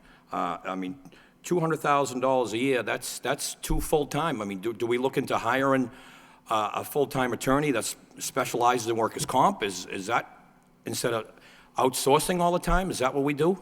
I don't know, but I know I don't like what I've seen. A Boston attorney making well over $400 an hour. We can get a local attorney for probably less than half that, quite frankly, that has to look us in the eye every day, from day to day, lives in the city, works in the city, is gonna do a stand-up job for us, I'm sure. So I don't agree with this. So I support the mayor's motion. I second the motion, Mr. Vice Mayor. Thank you very much. Thank you. Councilor Martin? I think the manager wanted to speak, so I can wait. Okay. I'll wait for that. Mr. Manager? If I could just explain how we arrived at the 200,000 figure, is what we did is, as I stated earlier, and as Mr. Healy and Mr. Baldwin have been stating, is we always do historical perspectives on these issues. So we went back 5 years in examining the professional services account, and it averaged around $185,000 over a 5-year period. That, coupled with the fact that I anticipate a couple of high-profile cases being initiated in the upcoming fiscal year, is I just decided that the 200,000 was an appropriate figure to expend on professional services for the fiscal year 15. And that's why, we did it from, I'm not telling you that we're going to spend 200,000, we just did a historical perspective and just added 15 with the upcoming case that I anticipate. Councilor Martin? Okay, so if I could follow up on that, Mr. Manager, either to you or to the solicitor. In fiscal year 13, it showed about 100,000, then went up to 175. You show the average over 5 years at 185. So were two items combined, or how did it jump from the 100 to 175? Madam Solicitor? Sure. Over time, there always had historically been a professional services in the law department strictly dedicated to legal services of the Right. nature that I had described. However, as we went through some lean years going back, we had also brought in-house and really developed nurse case management services, and then we always have had a city physician. They're handled through contract, and that professional services line item over time really just became fully absorbed with medical expenses, and we were struggling with respect to getting these other fees paid. So this began a process of restoring us back to having a traditional or having a sum of money available for professional legal services as well as professional medical services. So the 99,013, was that how it is now, roughly half and half with It's legal and medical? Yes, it's half Okay. and half. All right, so, and while we're talking about 200,000 now, you estimate 105 or so of that, roughly half, is for nurse case managers and a city physician? Correct. By contract, 105 of that would already be encumbered right out of the gate for those types of services. And the rest isn't necessarily for outside counsel, it's constable fees, expert witness fees, depositions, stenographers, all that. Right. Historically, the vast majority has always been spent on those types of fees as opposed to outside counsel fees. And again, the more recent issue that has involved a really significant number of city employees that have been named in various suits is what has accounted for a sudden spike in those types of costs. So okay, Mr. Manager? And I just wanted to add, rest assured, we're addressing the outside counsel issue. By way of example, the hearing officer that was designated by the prior city manager was outside counsel. That person is no longer going to be the hearing officer. We're going to do it in-house and thereby save any outside counsel fees whatsoever. So we're moving towards doing things more in-house than outside counsel. Right. And what circumstances would we go outside? Say, for example, during the course of litigation, you found that there was a conflict if we were going to represent an individual in the course of litigation, then we would have to employ outside counsel. Okay, thank you. Counselor Kennedy? Thank you, Mr. Chairman. You know, the manager is correct. In fact, I think in FY '12, the actual amount spent was $217,000. So for some reason, it dropped from $217,000, what was actually spent in that fiscal year, and the amount requested, I think, was, or the amount approved was 115, and we didn't even spend that much. We only spent 99. So I guess then the question comes, what made it jump up last year and again this year? And I think that's what the mayor is focused on. But I guess if I could just ask a few questions, just so that I have a better understanding before we vote on the motion. The amount spent on surveillance by the city is, I'm assuming that there's surveillance money spent by law enforcement, by the police department, and then the only other reason for surveillance would be for workman's comp, is that correct? Correct. If you're talking about surveillance that takes place on on an annual basis. So what surveillance that the law department does is very limited in nature as it relates to workers' comp and 111F. We have had great success. Even though we do it in a limited number of instances, it has resulted in savings almost all of the time. There have been other occasions where surveillance was utilized, but that was generally done through other departments. There was one instance where it was billed charged to the law department, to that professional services account. And when you say on an annual basis, you mean as needed on a case-by-case basis? If there's surveillance, seems like it would be a thoughtful thing to do, then you do surveillance, right? Correct. With some Probably sort of, you get a tip or something that somebody's lifting heavy boxes or something in there. yes, I'm referring to surveillance that's done on some sort of regular basis. I do believe that the police department also utilizes surveillance, and but yes, that's the type of surveillance that I'm talking about. It's very limited, but in a given fiscal year, you can anticipate that it generally is going to occur. And when it happens, we have our own internal procedures that we follow that need to be triggered in order for that to happen. Okay, and the amount that we spend on that the law department spends on surveillance, you said was in the vicinity of $10,000? 10,000 or less. Like, for example, this year, I believe it's somewhere around $7,000 to $8,000. Okay. Have there been any years in say, the past 5 where it has spiked, where it's been way above the $10,000? For workers' comp and 111F, I don't believe so. It's somewhere. I'm only asking that question because you said it, it averages above that, so I just wondered if there. Yeah, there may be years where it's higher than that, but generally speaking, that would be a pretty solid average. There might be a year where it's something close to 15,000, something like that. Okay. Yep. And then the amount of this money that's dedicated to, did you say nurses or medical personnel, is about how much? 105. One of the things that was happening also in the past is that when we started having outside nurse case management services, we had a contract, and it became very difficult, even though we were seeing great success in our overall numbers and reducing really the longevity of claims. The outside contract, it was difficult to contain it because medical services are something that once you start them, you have to continue with them. And over time, a decision was made, and in fact, I think I had sent a memo to this effect to the council at one point in time, that what we decided to do is to bring those services in-house, so to speak. So even though they're under a contract, we have a nurse in the office, say 3 times a week. And when the city physician comes, she comes and does physical exams at City Hall and then spends time with staff going over cases. And that has actually resulted not only in savings, but really stabilization of those types of accounts, because instead of billing for every single phone call, you have somebody that's in the office from, basically like a 9 to 5 schedule. And when did we start doing that? 2 or 3 years ago. Okay, and so if that was was it 2 years ago? I mean, if that was gonna result in a savings, And why did the line item jump from 100,000 to 175, almost 200,000 is the request now?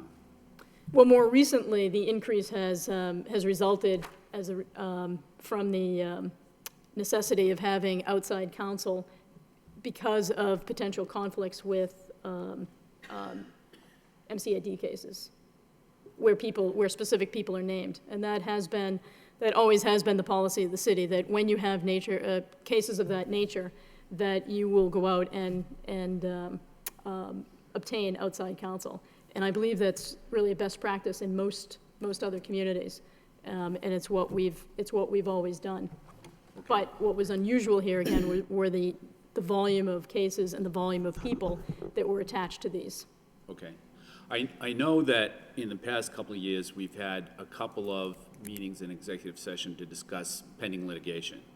But it seems to me that it would make sense to have another meeting like that real soon so that everybody can understand exactly what the policies of the law department are and the city's policies, and you know how it came about that we spent as much money as we did on the library situation, and what are we going to do about that now, and what should be our policy going forward on that. I mean, I think that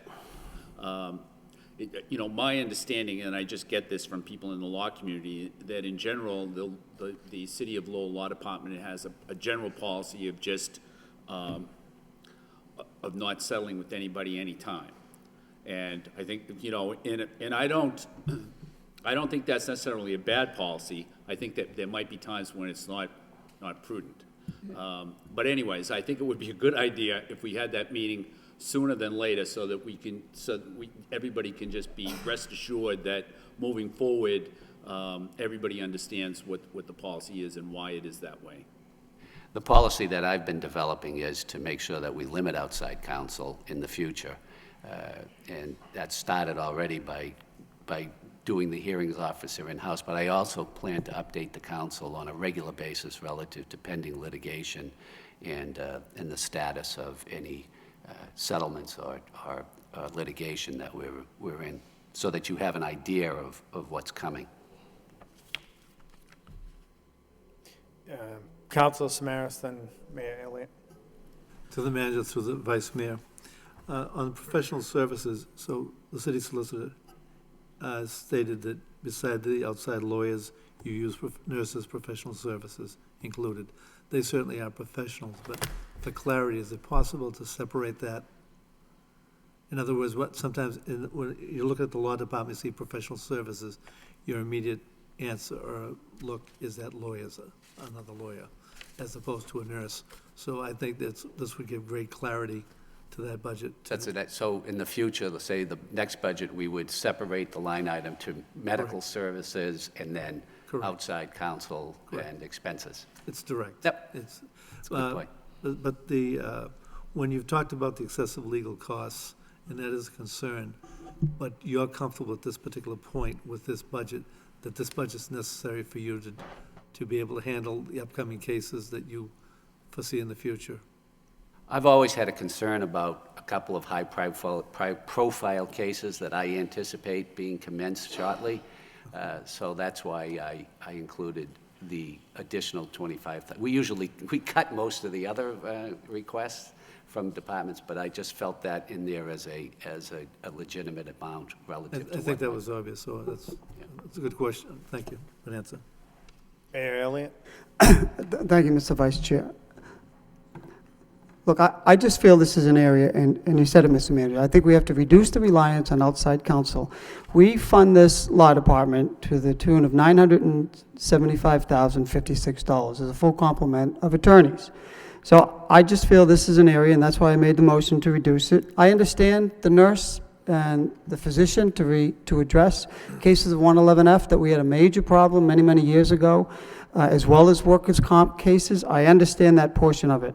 But moving forward, this is an area, it was a troubling trend that I filed 2 motions. I'm looking forward to those reports to find out what we're doing and what we can do to minimize those costs that the taxpayers are paying for to defend wrongdoers. So I just feel that here's an area that we should take a look at and reduce the trend, and that is the reason why I made that motion. So, thank you, Mr. Vice Chair.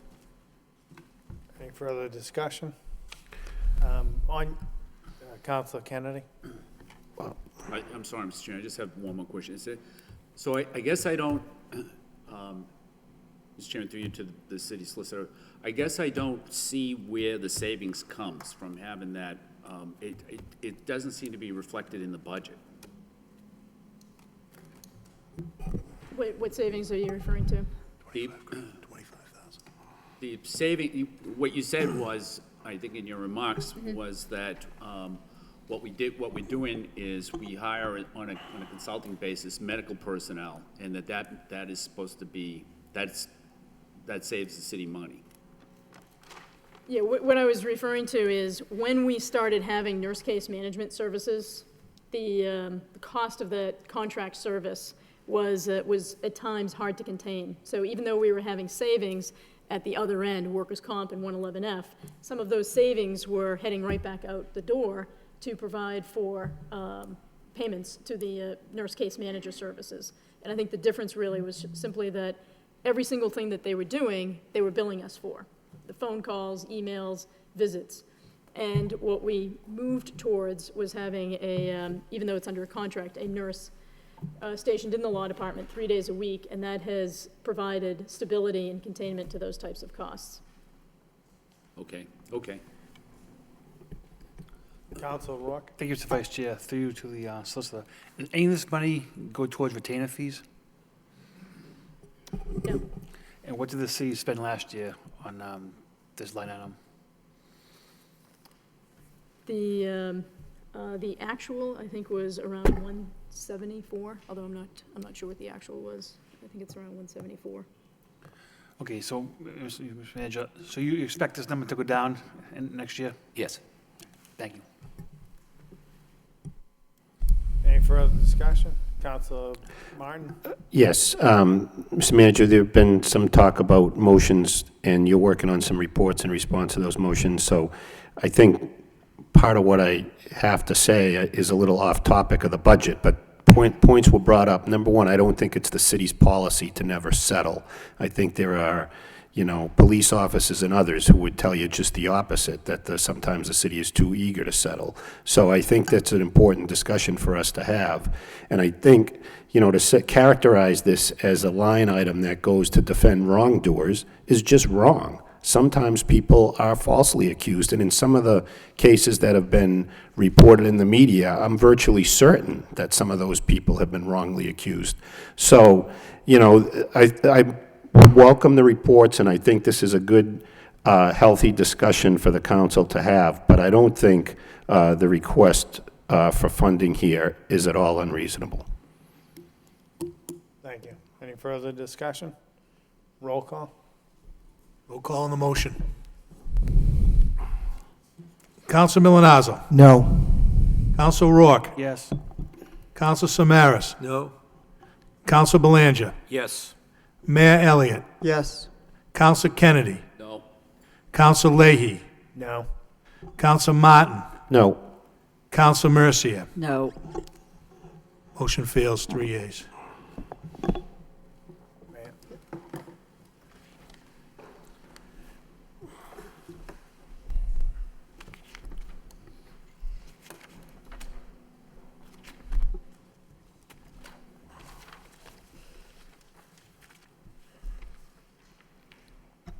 So entertain a motion, further discussion on the bottom line, which is which includes personnel and expenses, 1290706. Move approval. Move approval by Council Milonazo, second by Council O'Rourke. Yep, excuse me, what do you got? 1290706, okay. You got it. Roll call. Counsel Milonazo. Yes. Counsel Rourke. Yes. Counsel Samaras. Yes. Counsel Belanger. Yes. Mayor Elliott. Yes. Counsel Kennedy. Yes. Counsel Leahy. Yes. Counsel Martin. Yes. Counsel Mercia. Yes. That's 9 yeas.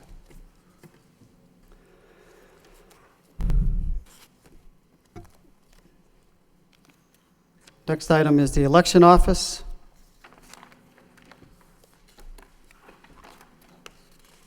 Ordinary personal expenses, 179,418. That's line item 2015-35. And then, again, under elections, under ordinary expenses, 80,000, total department request 259,418. Discussion? Council Mercia? Thank you, Mr. Mayor. Through you to the city manager. Mr. Manager, is there any appropriation of money for the two upcoming elections, September and November? Yes, we added that money into this budget.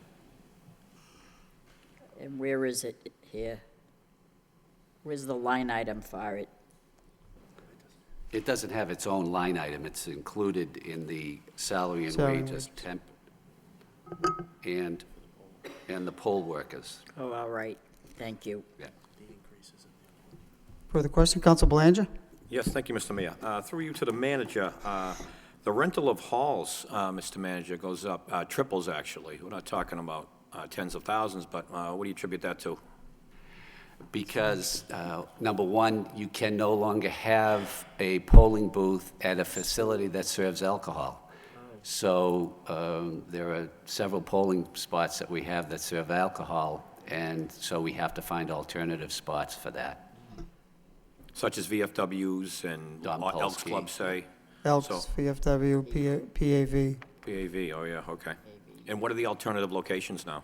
We're looking at, believe it or not, the Housing Authority is helping us out with some polling locations. For example,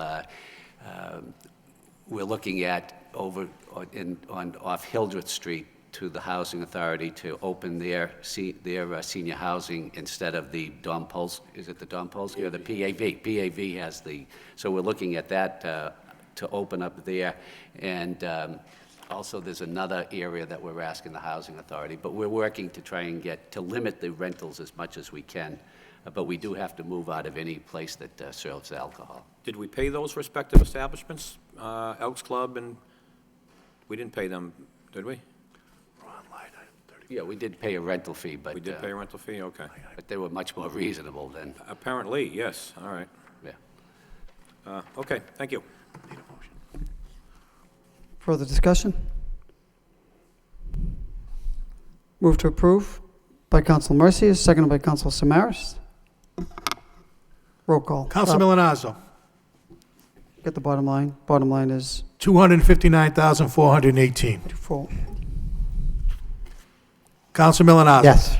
Council Rourke. Yes. Council Samaras. Yes. Council Belanger. Yes. Mayor Elliott. Yes. Council Kennedy. Yes. Council Leahy. Yes. Council Martin. Yes. Council Mercia. Yes. It's 9 yeas. Next department is Planning and Development, Personal Services, $2,291,984. Also in that department, 205,900.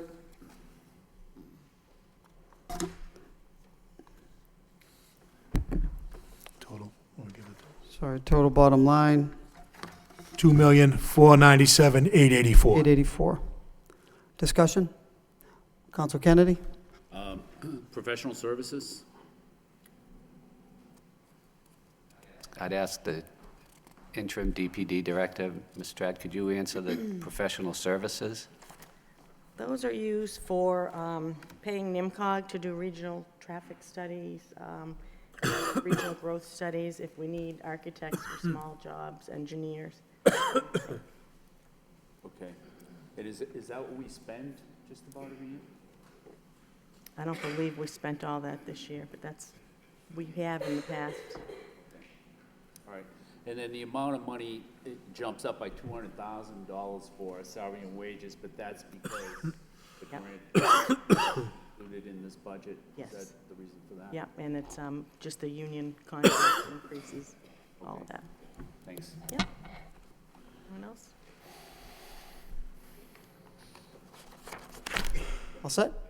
Yeah. Further discussion on this line item? Move to approve by Council Belanger, seconded by Council Martin. Roll call. Council Milonazo. Yes. Council Rourke. Yes. Council Samaras. Yes. Counsel Belanger. Yes. Mayor Elliott. Yes. Counsel Kennedy. Yes. Counsel Leahy. Yes. Counsel Martin. Yes. Counsel Mercia. Yes. 9 yeas. Next department. Line item 2015-39. Police Department, Personal Services, $23,158,172. Also in that department, ordinary expenses, $1,718,875. I'll give it to you. Total bottom line of $24,782. I'll give you that. No, those numbers change. 24,877,047. Discussion on that, on the police department. Council Milonazo? Thank you, Mr. Mayor, through you to either the manager or the superintendent. On the salary and wages permanent, the $22,557,930, does that include 5 new officers, or are we at 8 new officers? I don't recall the number. Yes, thank you. Through you to the City Council. It does include funding for 5 new additional officers that started the Police Academy June 1st. June 1st, okay. Thank you. Council Belanger? Thank you, Mr. Mayor. Through you to the manager, or potentially probably the superintendent, the overtime budget's going up about $150,000. That's good news, but how is this going to be spent? Weekends, festivals, or what's? Actually, the overtime budget is not going up, Counselor. Last year, I believe it's level funded. That was the 150 additional was the request? Yes. But it wasn't- 800 to 950, yeah. That was the request, but then we funded it at the 800. Oh, you did? So it's Okay. level funded. Yes. Okay, all right, level funding, okay. Okay, thank you. Council Martin and Council Rourke. Just the number you read off is different than what's in the book, so there was a change somewhere. Where's the change? Go ahead, Connie. The way that the number was printed in the department detail is a little different than the actual number that the council is voting for, because it doesn't include the amount that was transferred from MIS to the police department for the computer system that was described earlier by Mr. Fernandez. So the amount that's listed in the council vote is the appropriate number to fund the police department. Okay, thank you. Okay. Council Rourke? Thank you, Mr. Mayor. Just a couple of questions. With regards to expenses, police, rental, substation, superintendent, is that the Lower Centerville area? We do have money in the budget for the Lower Centerville substation that I've proposed as part of the reorganization. It's actually included in police radio other. So there is funding for that. We have ample funding. That was the next question. So the extra $53,000? That's right. That will go towards that? Yes, that's correct. Great. And then page 293, you have 3 positions that state that are vacant, but they're under grants. I'm sorry, can't hear you? On page 293 of the budget, there are 3 grant positions for police officers that are currently vacant. Is that the case now?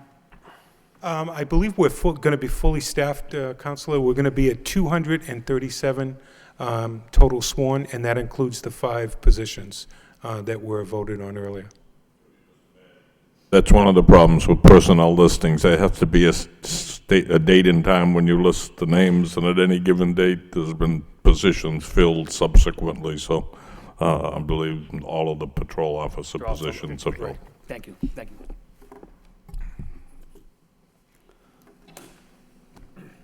Council Leahy, then Councilor Kennedy. Thank you. Through you to the police chief, this is probably a sore subject, but for the police cars, it seems the number's the same. Yes. With all the discussion that went on last year, was there any, were we trying to reduce them, or were we just replacing older cars again, or? Yes. What happens with the police cars, this is funding, adequate funding for 7 new police vehicles. The way it works out is we don't actually get all the funds out of that particular line item.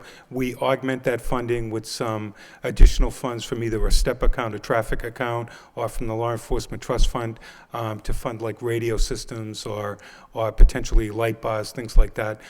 So we will get 7 new patrol vehicles to go right into the front line from this. Thank you.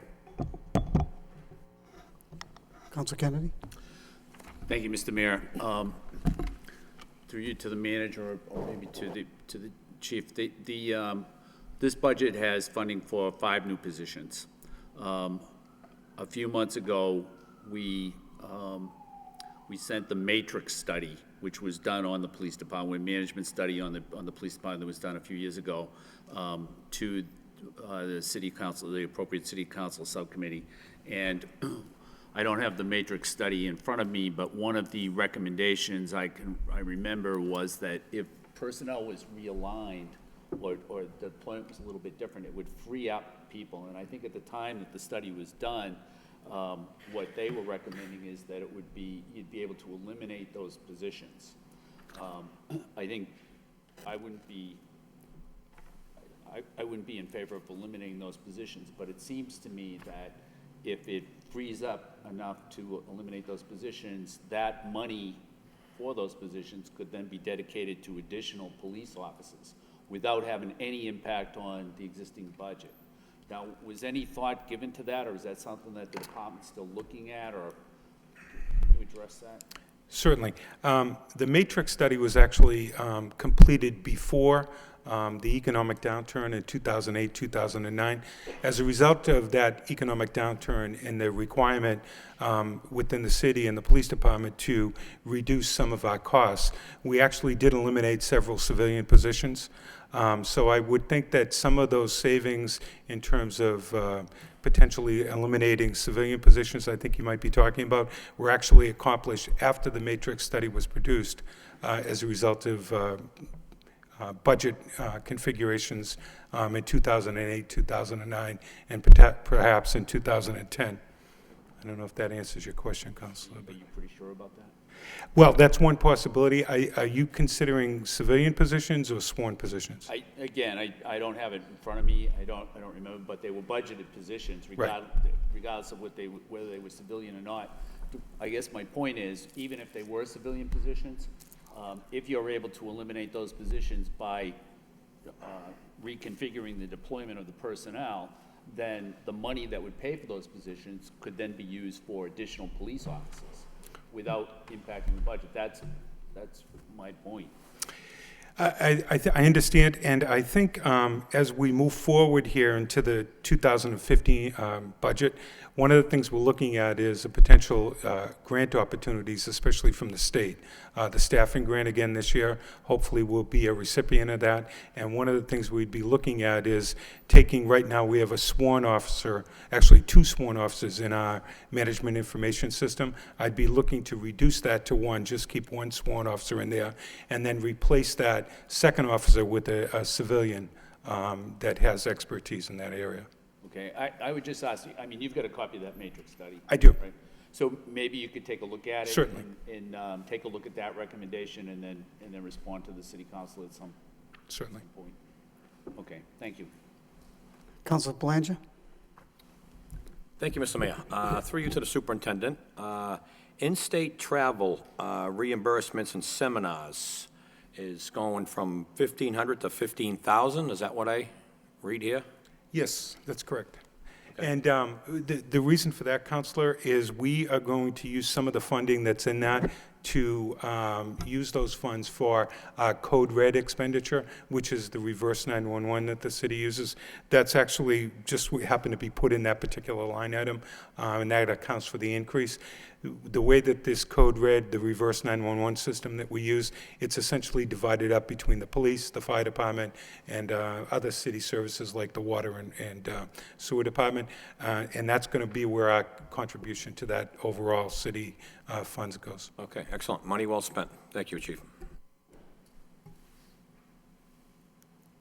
Further discussion, Councilor Rourke? Thank you, Mr. Mayor. One further question, Superintendent. Certainly. The Crime Stoppers account, is that in your budget? Crime Stoppers? No. That's a private 501(c)(3). That comes outside? Yes, that's right. Thank you. Further discussion? Move to approve by Council Rourke, second by Council Samaras. Bottom line is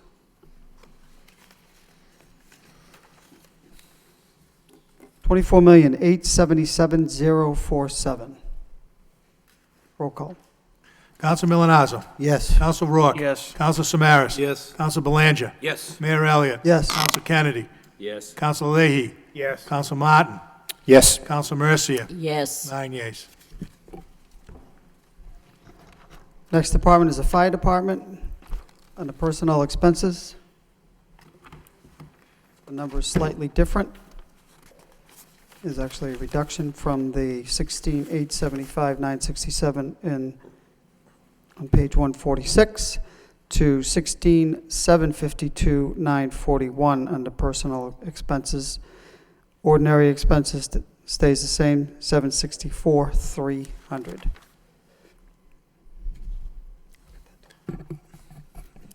Total bottom line, Mr. Clerk? $17,517,241. Discussion on this? Move to approve by Councilor Leahy, second by Councilor Kennedy.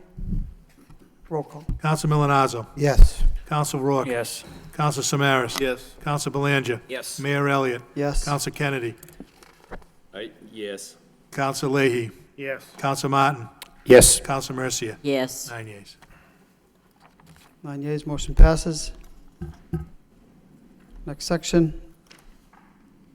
Next department is the school department. We have regional, Greater Lowell Regional Tech and Lowell School Department. First item 2015-43.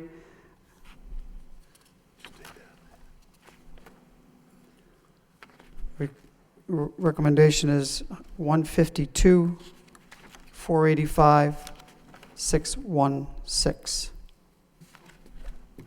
Discussion? Move to approve by Council Mercia, second by Council Milonazo. On the motion, I just didn't know if we were out of order. I don't know if we were doing the regional assessment first, the Greater Lowell. I thought we did them separately. well, we are going to do them separately, but on the, on this sheet, I agree. I understand on page 151, Right. Greater Lowell Tech is first, but on this sheet, Okay, it's the Lowell School Department. okay. Thank you for clarifying. Thank you. Move approval. Move approval by Council Milonazo, second by Council Mercia. Roll call. I have a question. Council Leahy? Thank you. What was the number again? Because the number on the book's different, right? No, the number in the book is not different. We're just taking them separately. You'll see under the Lowell School Department, Oh, okay. All right. Thank you. the VOC is 6998741, Greater Lowell VOC, and then the school department is 152,485,616. So on the school department, roll call. Counsel Milonazo. Yes.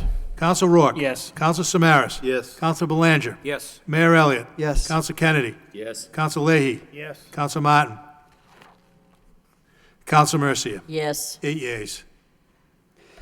Next item, 2015-44, the Greater Lowell Technical High School. Ordinary expenses. Request is $6,998,741. Yeah, move approval. Move to approve by Council Mercia, second by Council O'Rourke. Roll call. Counsel Milonazo. Yes. Counsel Rourke. Yes. Counsel Samaras. Yes. Counsel Belanger. Yes. Mayor Elliott. Yes. Counsel Kennedy. Yes. Counsel Leahy. Counsel Yes. Martin. Counsel Mercia. Yes. 8 yeas. 8 yeas, motion carries. Thank you, Mr. Superintendent, members of the school committee for attending.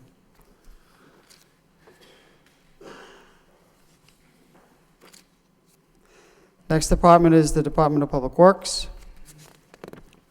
There are a number of department items under Public Works. First two under Administration, Personal Services, 391, 168. Under Ordinary Expenses, $1,004,000. Why don't we take those two items for grand total, Mr. Clerk? $1,395,168. Mr. Mayor. Councilor Kennedy, then Councilor Belanger. Thank you, Mr. Mayor. Through you to the city manager. Mr. Manager, under expenses, utilities for electricity, there's an increase of $30,000. And at the beginning of this meeting, you will recall that Councilor Mercy made a motion about, I guess the point is that we've sent out, the city is, we've sent out a notice to everybody in the city that they should realize a decrease in their electrical bill of between 8 and 10%. I would assume that that would include the municipality, and that the municipality is probably one of the largest users. And so in light of that, why are we increasing the budget for electricity by $30,000? Especially given that the one below it for heating and gas remains the same at $30,000. There are a few instances in the budget where we have an increase like that. And so I think it just doesn't seem to be consistent with what we're expecting to happen with electrical bills throughout the city. I'd ask Mr. Snow if you could come to the podium. Do you understand the question? There's a 30,000. Right. I agree, it's a good question. I didn't formulate the numbers that go into here, but this number is based on actual expenses that we've had so far. We have $145,500 so far in this fiscal year. So the projections, I would say, were probably a little aggressive, and I don't know, there's other things that go into this. Yeah, why don't we have SRECs and things like that, that really is beyond what I do here, so. So some of the numbers that had been included in previous budgeted amounts were a little overly aggressive in our energy savings, so we're adjusting slightly up to match the actual energy costs. And you're right that some of the residential users will be experiencing savings through municipal aggregation, as will some of the smaller accounts in the public works buildings, but in some of our larger buildings and energy accounts, there's still a bit of an increase in this year that we need to account for. However, overall, when we look at the larger picture, we are seeing savings over, if we look back 2-3 years ago, that we will expect to increase in the future. It's just that the projections were a little more aggressive in the previous year's budget, so we need to adjust them back to the amount that matches the actuals. Right, but if what we're saying is that the amount actually spent for this fiscal year is, say, 145,000, and if we're expecting, and I'm assuming that the municipality will enjoy the reduction that everybody else will, then that would mean to me that the 145,000 would be reduced during this year by 8 or 10%, maybe $15,000. So then why wouldn't it be 130 rather than 150? Where at, do you follow me? I don't think I quite understand your question. Mr. Snow just indicated that the number, that the reason that it's 150,000 is because the actual amount for this fiscal year is going to end up being about $145,000.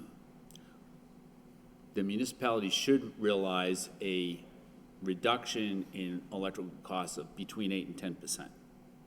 And so if that's true, then why wouldn't we need less money than what we needed, than what we've actually used this year?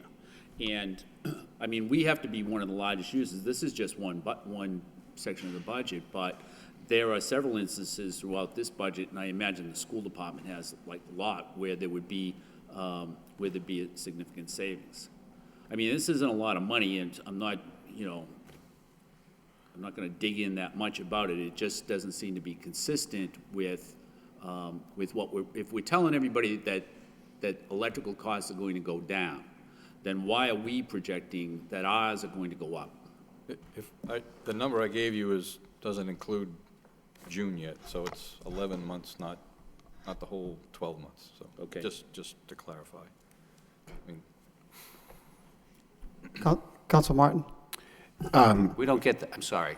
One other thing, we don't get the rate that that residential customers get also, so they'll see a bigger cut than we'll see in our electricity bills. Okay. Council Martin? So, when you look at page 30 of the budget, you know, that shows the electricity cost, I guess, coming down in a general trend, although that number shows, I guess, an increase from 13 to 14, or at least in an increase in the budget from 14 to 15.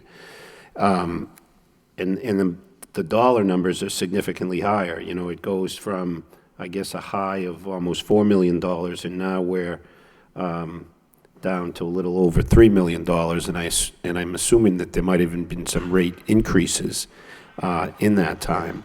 So this seems to be a small fraction of our overall energy costs. So my question would be, why is that fraction here? I mean, is these just the cost to heat the DPW buildings, or the heat and electricity for the DPW buildings, and we underestimated those facilities, even though the overall cost is down, that they got a big garage and... Yes, this line item is just for the DPW buildings. There's another line item further back that's City Hall buildings.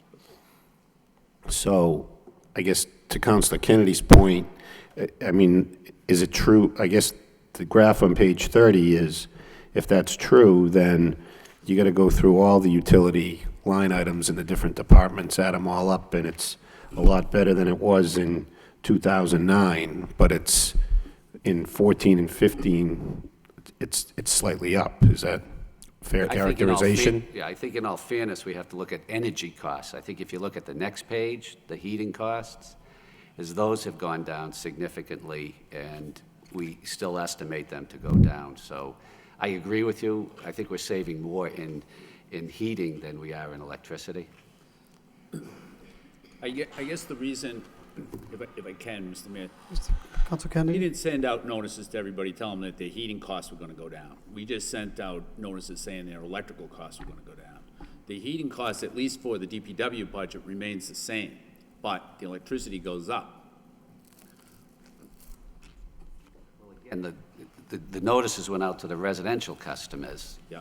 And that's a different rate than we have. That's a much better rate than we have for a city.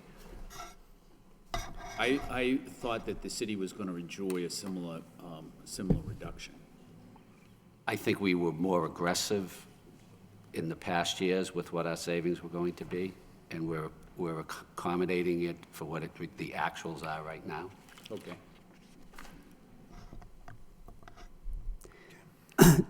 Doesn't the city have an energy manager through the performance contracting through ESCO? Perhaps we can get a report. Doesn't Amoresco? We were actually just got a grant to have an energy manager in the Department of Planning and Development, which we're going to use that grant money to hire an energy manager to monitor all of these accounts and the savings that we should be enjoying from them. Okay.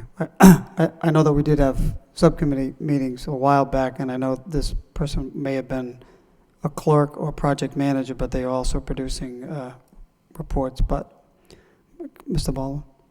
Mr. Mayor, I think what you're referring to was there was a energy consultant that was paid for through some of the savings through the energy manager contract with Amoresco. However, that person has since left employment with the city for it's been about a year now, but there is a separate grant that was received through the Department of Planning and Development to hire an energy manager who will help manage some of these programs, like the municipal aggregation program, which is the program relative to the letters that were sent out that we spoke about earlier.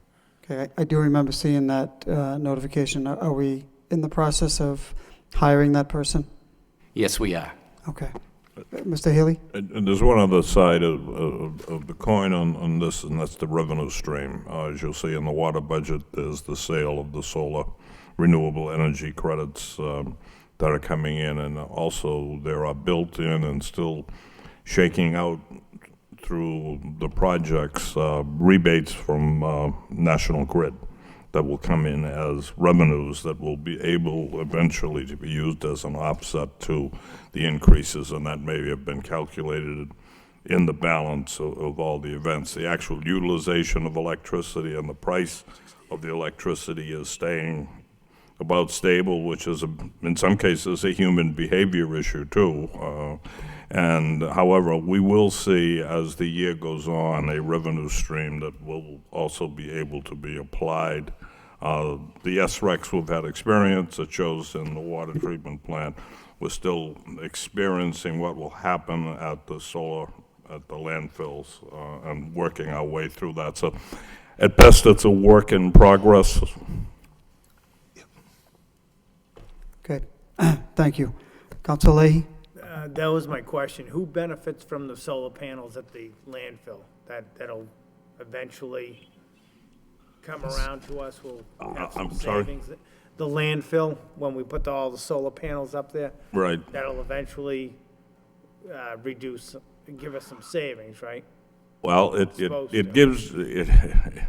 It's a sale of the electricity to the grid that results in a return to the city in total of 14 cents, but 11 cents of that goes to the manager of the solar farm, and 3 cents per kilowatt hour comes through to the city. And that's all subject to be changed because, as the assessor knows, those solar panels in private hands are actually personal property and need to be taxed, and the agreement with Soltis is that if they are deemed to be paying taxes, then it gets offset in the electricity. So that 11 and 3 cents split will now be offset by the value of the personal property tax. So that's another number that will have to be recalculated. Thank you. Can we get a report on that at some point, Mr. Healy? Because it doesn't seem like the city's really benefiting, because there's also an issue of rent. Right, we're dealing with that issue right now with, as far as the solar panels, and we'll give you a complete report on, Okay. on the Right, outcome but the of city, that. at this point, the city only gets 3 cents. The manager, which is who? Solstice or Amoresco, gets 11 cents? Yes. Okay. All right, thank you. Further discussion on this, on these 2 line items, personal and ordinary expenses? Motion to approve the bottom line of 1395168 by Council Samaras, seconded by Council Milonazo. Roll call. Counsel Milonazo. Yes. Counsel Rourke. Yes. Counsel Samaras. Yes. Counsel Belanger. Yes. Mayor Elliott. Yes. Counsel Kennedy. Yes. Counsel Leahy. Yes. Counsel Martin. Yes. Counsel Mercia. Yes. 9 yeas. 9 yeas. Next item is DPW engineering, personal services. This number is 431064.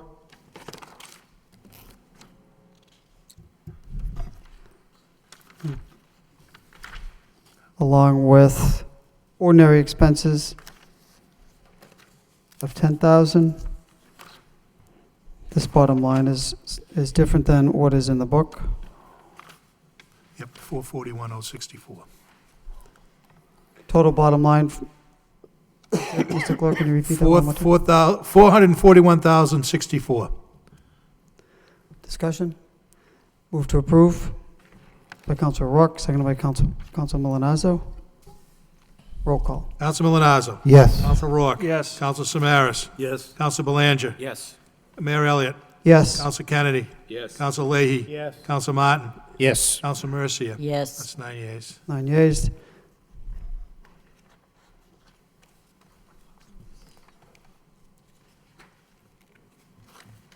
Moving on to the next item, still in the DPW. Line item 2015-49, DPW Land and Buildings, Personnel Services, $1,853,810. Line item 2015-50, again under DPW Land and Buildings of ordinary expenses, $675,000. Total department total, Mr. Clerk? $2,258,810. Move approval. Move approval by Councilor Kennedy, second by Councilor Belanger. Roll call. Counsel Milonazo. Yes. Counsel Rourke. Yes. Counsel Samaras. Yes. Counsel Belanger. Yes. Mayor Elliott.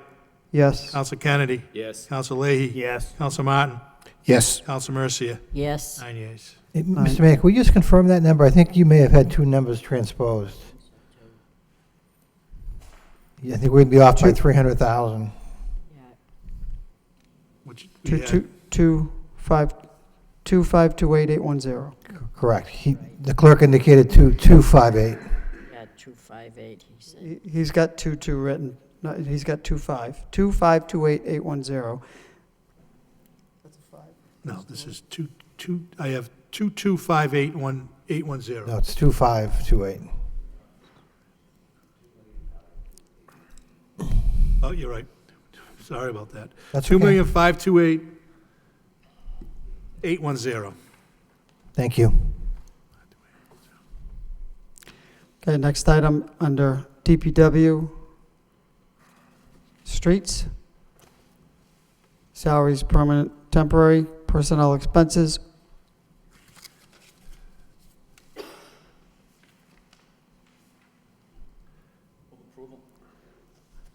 Just want to get the right number, 1203187 with ordinary expenses of 50,000. Total bottom line is 1253187. Move approval by Council Kennedy, second by Council Belanger. Roll call. Counsel Milonazo. Yes.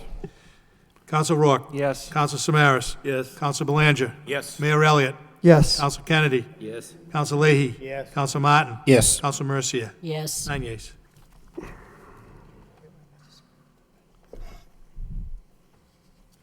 Can we just, I just want to take a break for one moment, because in the budget book, we go to waste collection and disposal, and then street lighting, and on this recap sheet,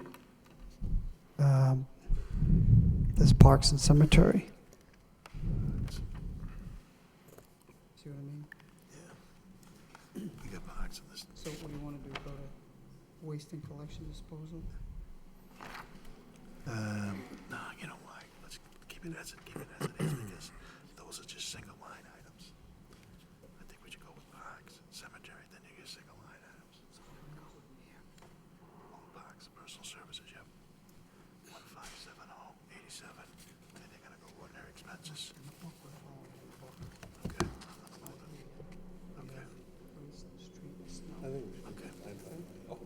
So we're going to proceed on, we're on page 164. And according to this, we'll just stay in this schedule. It's waste collection and disposal. $5,350,000 for this line item. And this is just expenses. Council Kennedy, then Council Belanger. Thank you, Mr. Mayor. For the line item for recycling supplies and services, it was $40,000. Now it's just $20,000. And their request for this year was for $40,000, but the manager's recommendation is just for $20,000.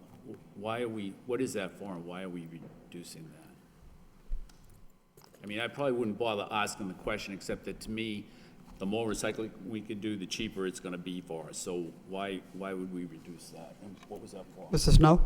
If I may, I wasn't part of the decision to cut it, but I know that one of the things that was a big chunk of that was recycling supplies. We paid for those little bins.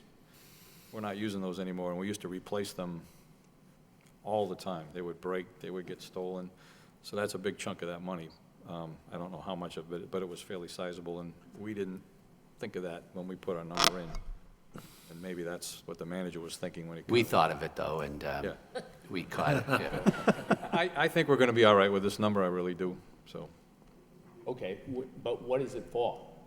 I guess. What are the other things that are covered under that are mailing and printing fees, recycling newsletters, the decals that we don't need anymore, recycling stickers that we don't need anymore, recycling of fluorescent lamps and propane tanks, and the purchase of bags. So I think we're going to be good, yeah. Further discussion on this line item? Council Belanger. Yes, thank you, Mr. Mayor. Just for clarification, hazardous waste collection is level funded at $30,000 now. I'm assuming that cost goes to the 2 hazardous waste days that we have in the spring and in the fall. Is that approximately $15,000 to hold put on? Is that what I'm looking at here? Yes. Okay. Well, I suggest I attended them both last year, just the one in May. I think they're attended very well. The city residents are very, very grateful for such services that we provide. So I think this is good to see. Thank you very much. Thank you, Council.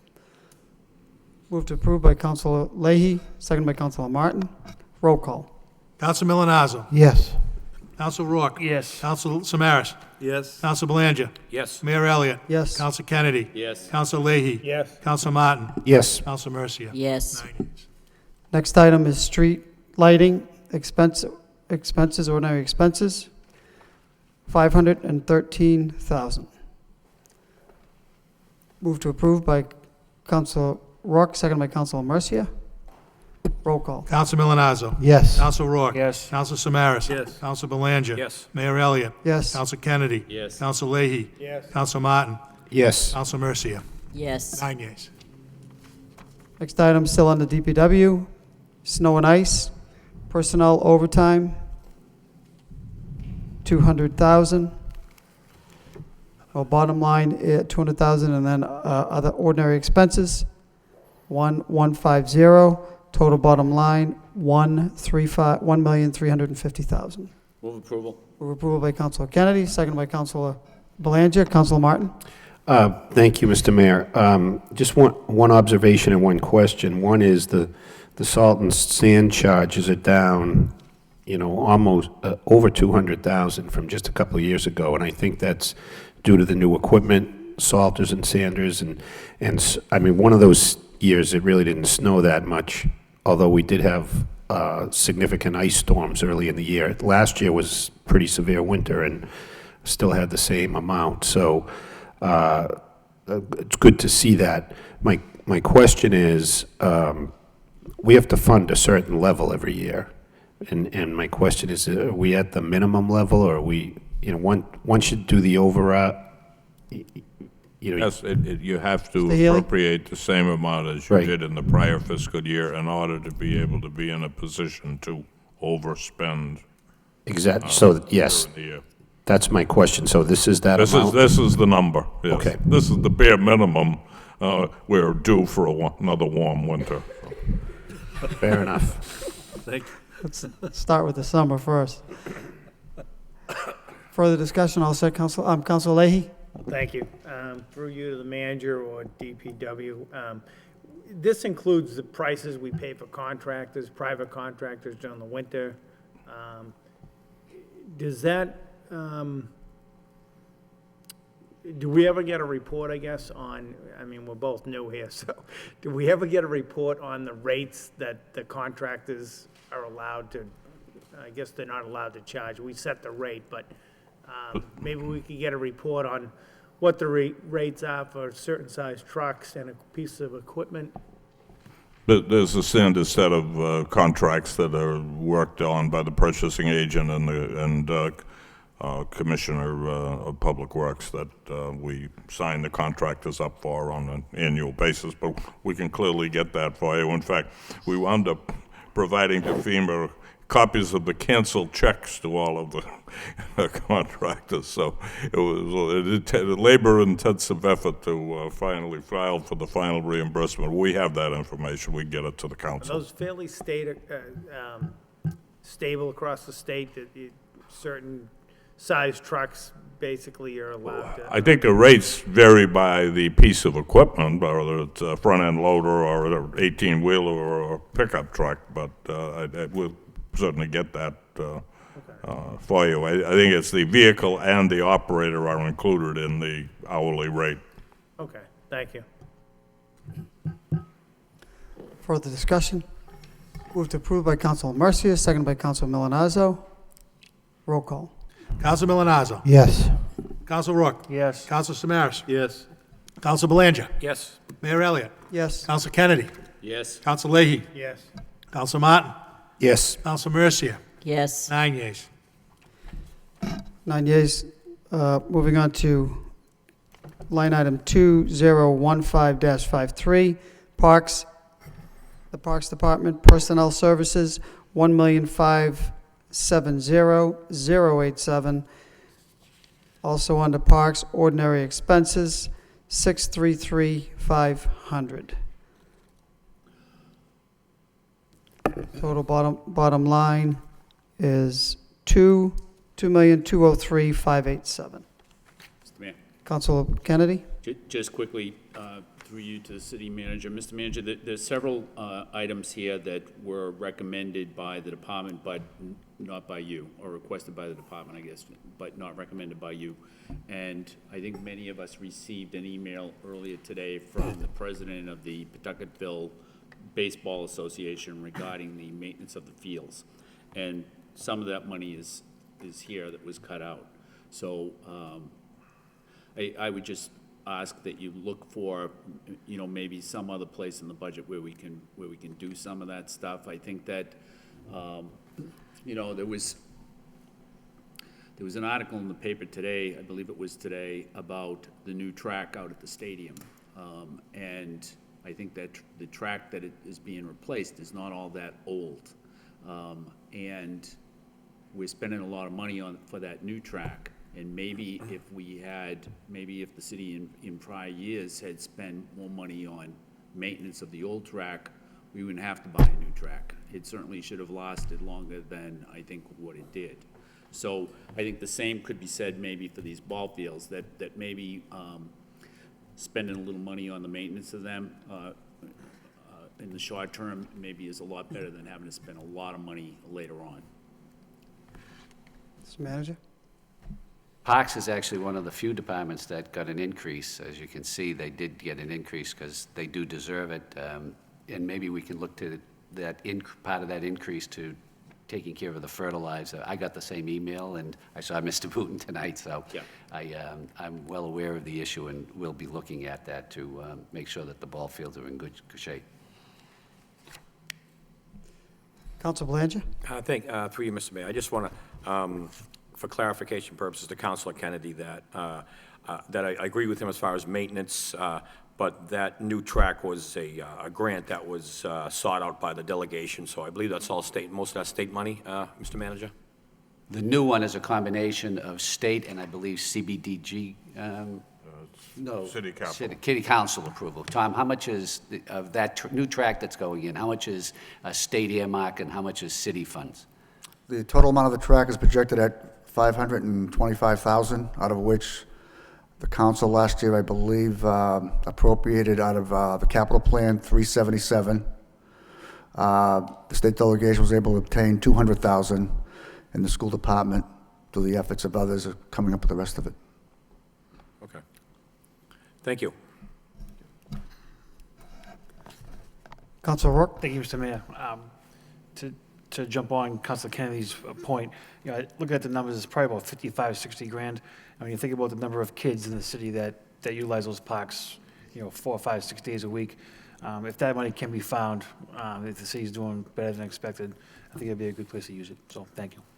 And, Mr. Belgard does a tremendous job with the parks. I mean, I think the parks are in terrific shape, but they can always get better. And we'll be working with him to make sure that the ball fields are in tip-top shape. Yeah, I don't think anybody's... No, I know. No, I'm just saying is that, but I know nobody's saying that, but I'm just saying is that even though we need a little bit more work, we'll make sure that it gets done. Thank you. Council Mercia? Thank you, Mr. Mayor. I know that we can't add to this budget, but we can reshuffle it around a bit. And we did come up the stairs with Mr. Booton, who made us well aware that they need to be reseated up there for his PYO field. Thank you. I heard from him also, Councilor, so I understand, and we'll be working with Mr. Belgard on that. Thank you. Council Belanger? Through you, Mr. Mayor, one quick question to the manager. Licenses go from $3,500 to $8,500. What licenses are the city doling out for? A line item.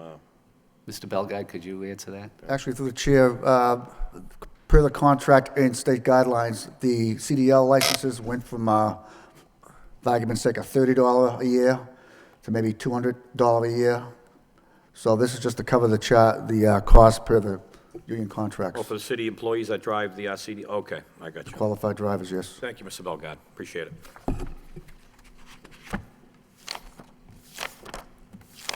Motion to approve by Council Leahy, second by Council Kennedy.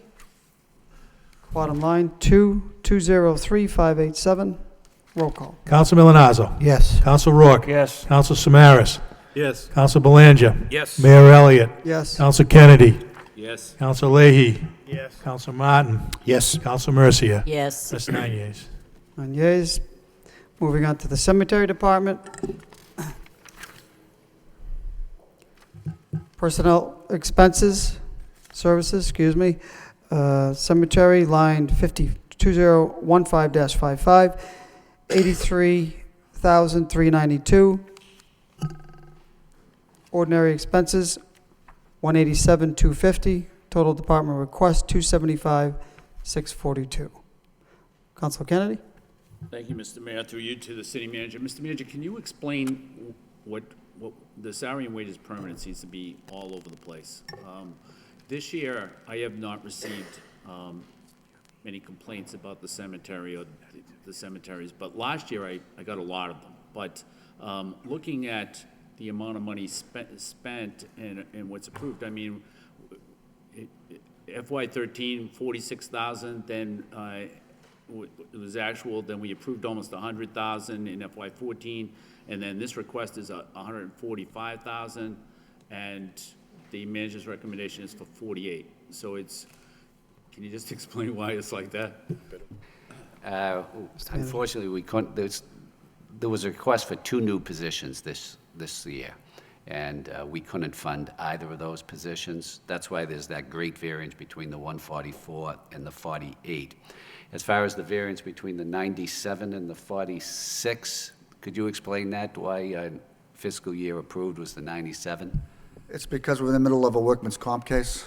This is when we had somebody out there that we had to pay and offset his workman's comp costs along with the person that was actually working the cemetery. So then, for personnel at the cemetery, what do we have? Is just $48,000 worth of people?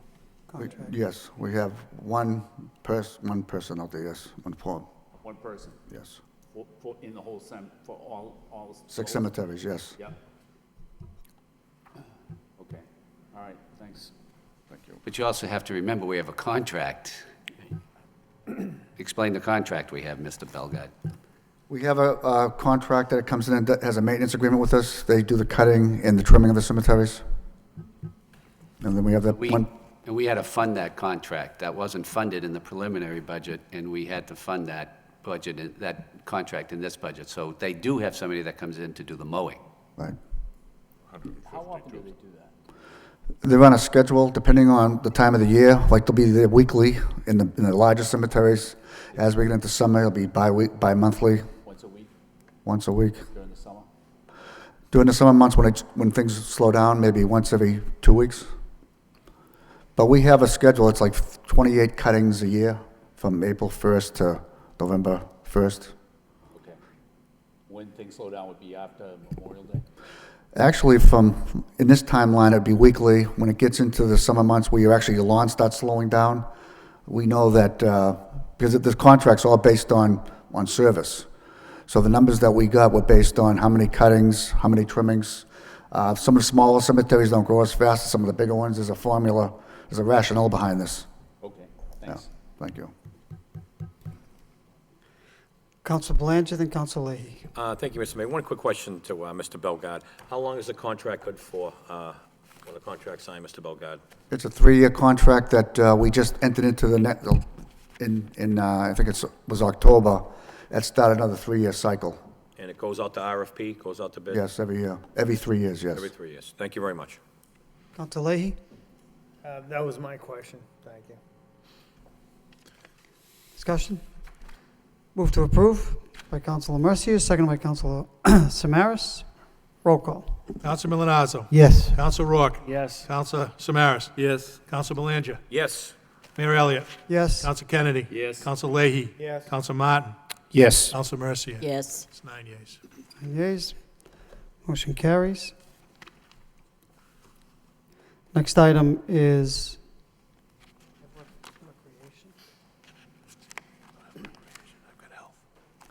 Recreation. It's 2015-66.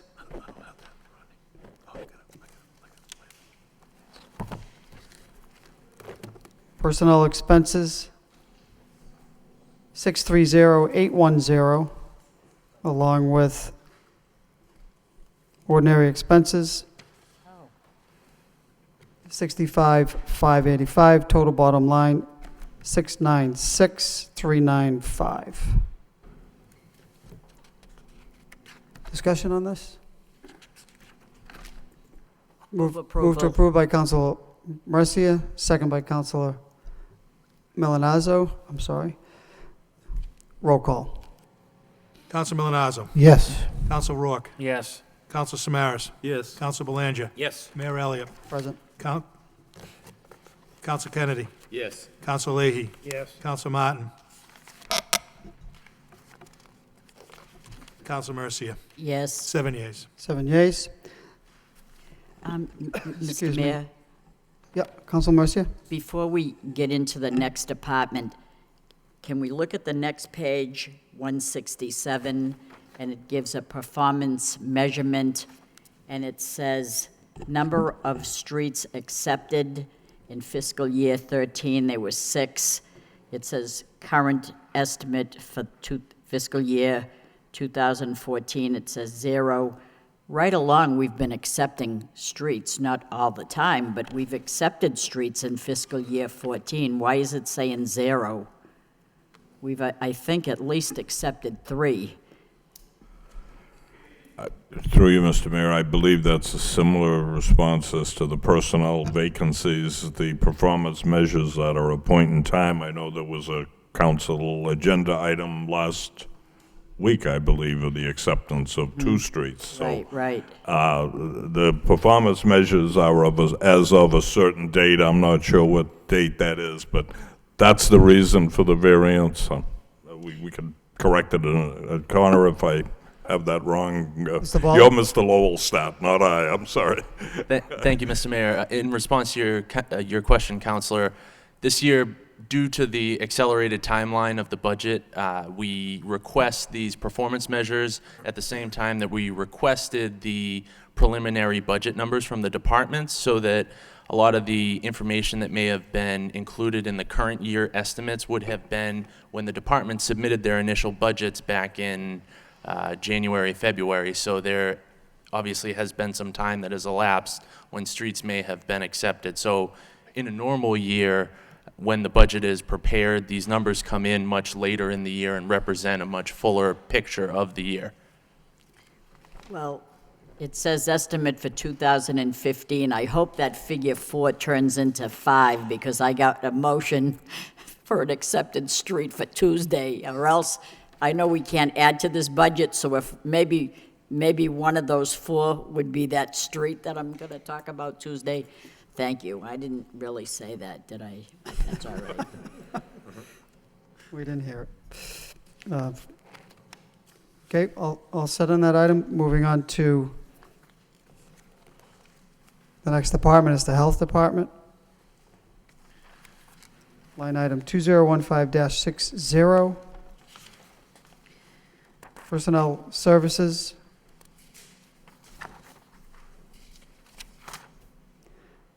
This number is different than what is in the book. Personnel Services is $2,322,370. Ordinary expenses, $73,100. Mr. Manager, Mr. Haley, can you just explain the difference in these two numbers, and Mr. Baldwin?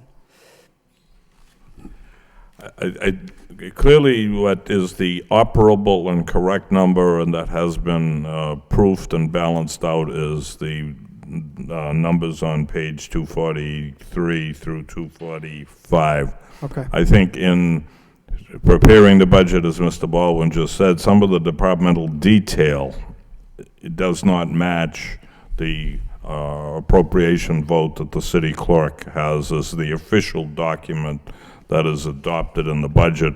Again, it had to do with the production of getting the document together in a shortened time frame. So if there's a difference in the departmental detail, it's because of that. Mr. Baldwin? And that difference that is represented in this department is relative to the stipends that are received from the nurses. So that amount has to be included for the salary and wages portion of the health department budget, which is reflected in the council vote. Thank you. I got a total. 2,395,470. Discussion? Move approval by Councilor Samaras, seconded by Councilor Rourke.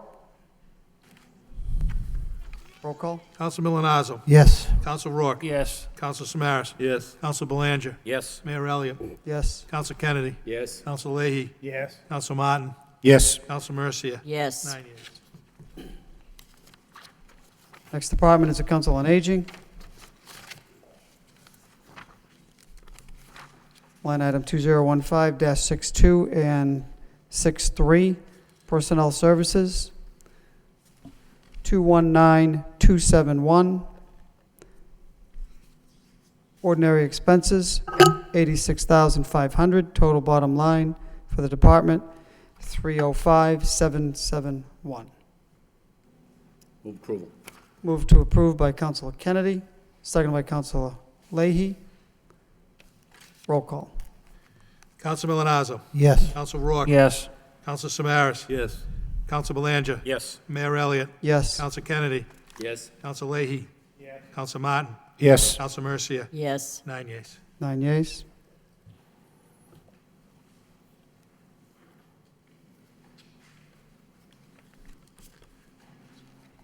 Veterans.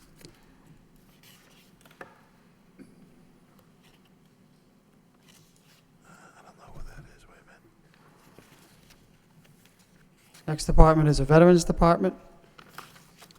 Actually, on page 180, there was a Community Development Block Grant Personnel Part-Time Driver that's been, that's deleted. There are expenses of $10,000 of Community Development Block Grant. I don't have that on this. Right, move approval. Move approval by Councilor Mercia, second by Council Milonazo. I don't have it on here. Hold on for a second. What the hell? That needs to be added to the recap sheet, unless it doesn't need to be voted on? Okay. It's not here. Oh, it's a federal funding. Okay, there's no need for a vote on that? I have veterans. Okay, moving on to the Veterans Department.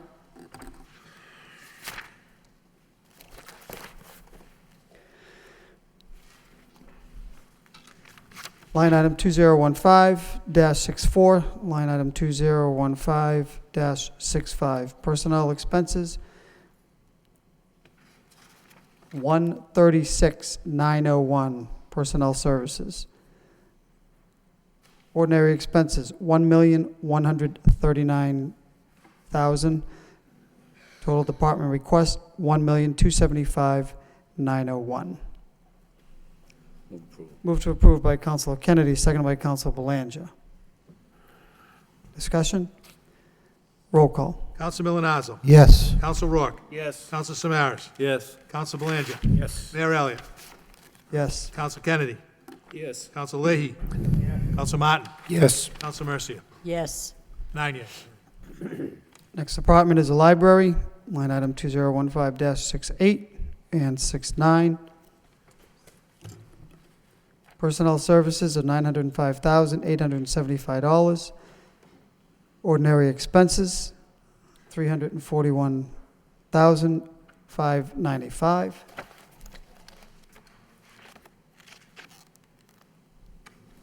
For a total bottom line, $1,247,470.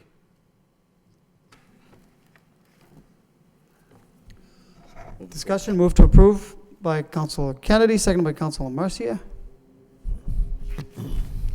Discussion on this department? Roll call. Counsel Milonazo. Yes. Counsel Rourke. Yes. Counsel Samaras. Yes. Counsel Belanger. Yes. Mayor Elliott. Yes. Counsel Kennedy. Yes. Counsel Leahy. Yes. Counsel Martin. Yes. Counsel Mercia. Yes. 9 yeas. 9 yeas. Next line item is debt service. Line item 2015-70. Debt service is $14,003,182. Move to approve by Council Rourke, seconded by Council Milonazo. Roll call. Counsel Milonazo. Yes. Counsel Rourke. Yes. Counsel Samaras. Yes. Counsel Belanger. Yes. Mayor Elliott. Yes. Counsel Kennedy. Yes. Counsel Leahy. Yes. Counsel Martin. Yes. Counsel Mercia. Yes. 9 yeas. 9 yeas. Next item is 2015-71. Workers' compensation. Department request is $625,000. Move to approve by Council Leahy, second by Council Martin. Roll call. Counsel Milonazo. Yes. Counsel Rourke. Yes. Counsel Samaras. Yes. Counsel Belanger. Yes. Mayor Elliott. Yes. Counsel Kennedy. Yes. Counsel Leahy. Yes. Counsel Martin. Yes. Counsel Mercia. Yes. 9 yeas. 9 yeas. Next item, unemployment compensation city, unemployment compensation school. Total bottom line for the department is $540,000. Move to approve by Council Milonazo, second by Council O'Rourke. Roll call. Counsel Milonazo. Yes. Counsel Rourke. Yes. Counsel Samaras. Yes. Counsel Belanger. Yes. Mayor Elliott. Yes. Counsel Kennedy. Yes. Counsel Leahy. Yes. Counsel Martin. Yes. Counsel Mercia. Yes. It's 9 yeas. The next section, next department is health insurance, accident insurance. Total request for this line item, $22,725,000. Move to approve by Councilor Samaras, second by Councilor O'Rourke. Discussion on this line item. Roll call. Counsel Milonazo. Yes. Counsel Rourke. Yes. Counsel Samaras. Yes. Counsel Belanger. Yes. Mayor Elliott. Yes. Counsel Kennedy. Yes. Counsel Leahy. Yes. Counsel Martin. Yes. Counsel Mercia. Yes. It's 9 yeas. 9 yeas. Motion carries. Next item is North Middlesex Area Commission. No, that's not required. That's just a placeholder. Next one is retirement. Total line item, $20,411,365,000. Discussion? Move to approve. Move to approve by Councilor Martin. Second by Councilor Kennedy. Roll call. Counsel Milonazo. Yes. Counsel Rourke. Yes. Counsel Samaras. Yes. Counsel Belanger. Yes. Mayor Elliott. Yes. Counsel Kennedy. Yes. Counsel Leahy. Yes. Counsel Martin. Yes. Counsel Mercia. Yes. 9 yeas. 9 yeas. Next request, still on page 201. Medicare tax, total Medicare tax, $2,500,000. Move to approve by Council Belanger, second by Council Leahy. Roll call. Counsel Milonazo. Yes. Counsel Rourke. Yes. Counsel Samaras. Yes. Counsel Belanger. Yes. Mayor Elliott. Yes. Counsel Kennedy. Yes. Counsel Leahy. Yes. Counsel Martin. Yes. Counsel Mercia. Yes. 9 yeas. Next item is claims and judgments. Total bottom line, $835,000 for that department. Move to approve by Councilor Kennedy, second by Councilor Mercia. Discussion? Roll call. Counsel Milonazo. Yes. Counsel Rourke. Yes. Counsel Samaras. Yes. Counsel Belanger. Yes. Mayor Elliott. Yes. Counsel Kennedy. Yes. Counsel Leahy. Yes. Counsel Martin. Yes. Counsel Mercia. Yes. 9 yeas. 9 yeas.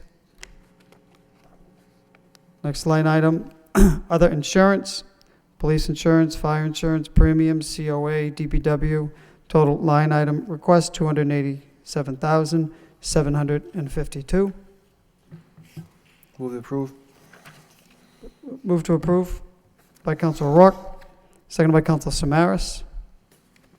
Roll call. Counsel Milonazo. Yes. Counsel Rourke. Yes. Counsel Samaras. Yes. Counsel Belanger. Yes. Mayor Elliott. Excuse me, yes. Counsel Kennedy. Yes. Counsel Leahy. Yes. Counsel Martin. Yes. Counsel Mercia. Yes. 9 yeas. Northern Middlesex area. Excuse me, there is a vote required on this. Request is $29,774. Move to approve by Council Kennedy, second by Council Belanger. Roll call. Counsel Milonazo. Yes. Counsel Rourke. Yes. Counsel Samaras. Yes. Counsel Belanger. Yes. Mayor Elliott. Yes. Counsel Kennedy. Yes. Counsel Leahy. Yes. Counsel Martin. Yes. Counsel Mercia. Yes. 9 yeas. Moving on to enterprise funds. First line item is wastewater, Mr. Mayor, page 210. Council Kennedy. within the wastewater budget, I just have two questions on, well, I guess 3 items. One is professional services for $530,000. Somebody explain what that is and whether or not does that all go to one consultant? Mr. Manager?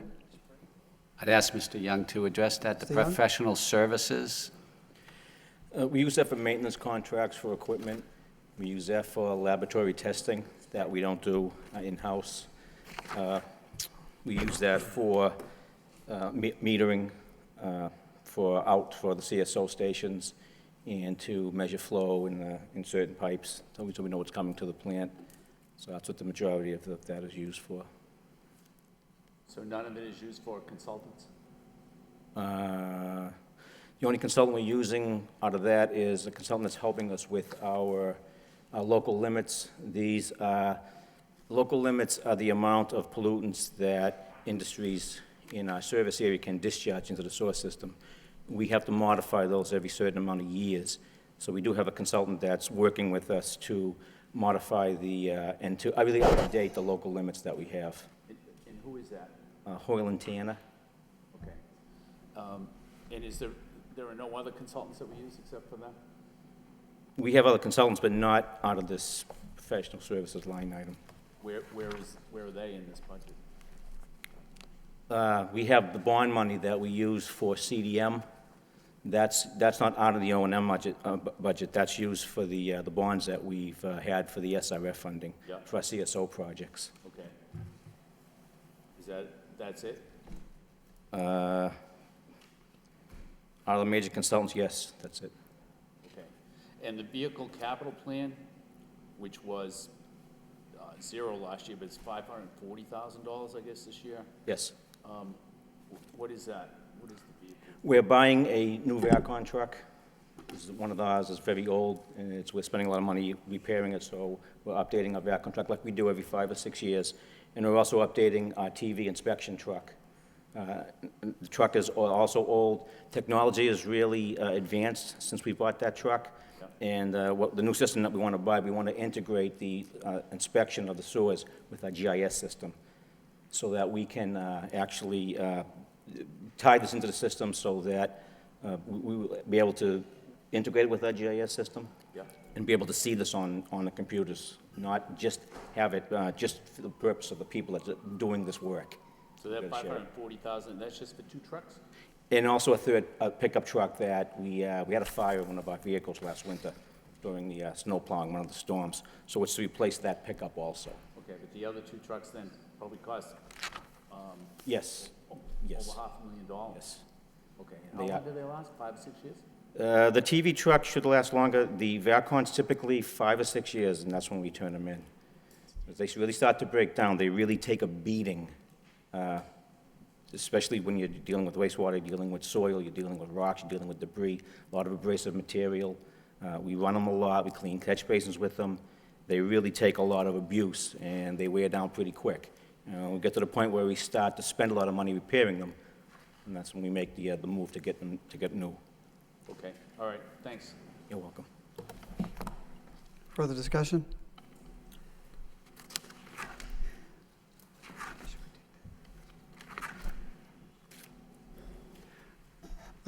Motion to approve by Council Belanger, second by Councilor Kennedy. Roll call. Council Milonazo. Yes. Council Rourke. Yes. Council Samaras. Yes. Council Belanger. Yes. Mayor Elliott. Yes. Council Kennedy. Yes. Council Leahy. Yes. Yes. Yes. I'm sorry, I didn't read the bottom line. It's $18,649,730. And before we go on, we need to take a vote on the total appropriations for the general fund, because we've moved on to enterprise fund, and that bottom line figure for just general fund is $299,774,958. Councilor Kennedy? Before we take that vote, if there's no objection from the body, I'd like for my vote on the police department to be changed to abstain. Okay. No objection from the body. Clerk will record Councilor Kennedy on the police department vote as abstention.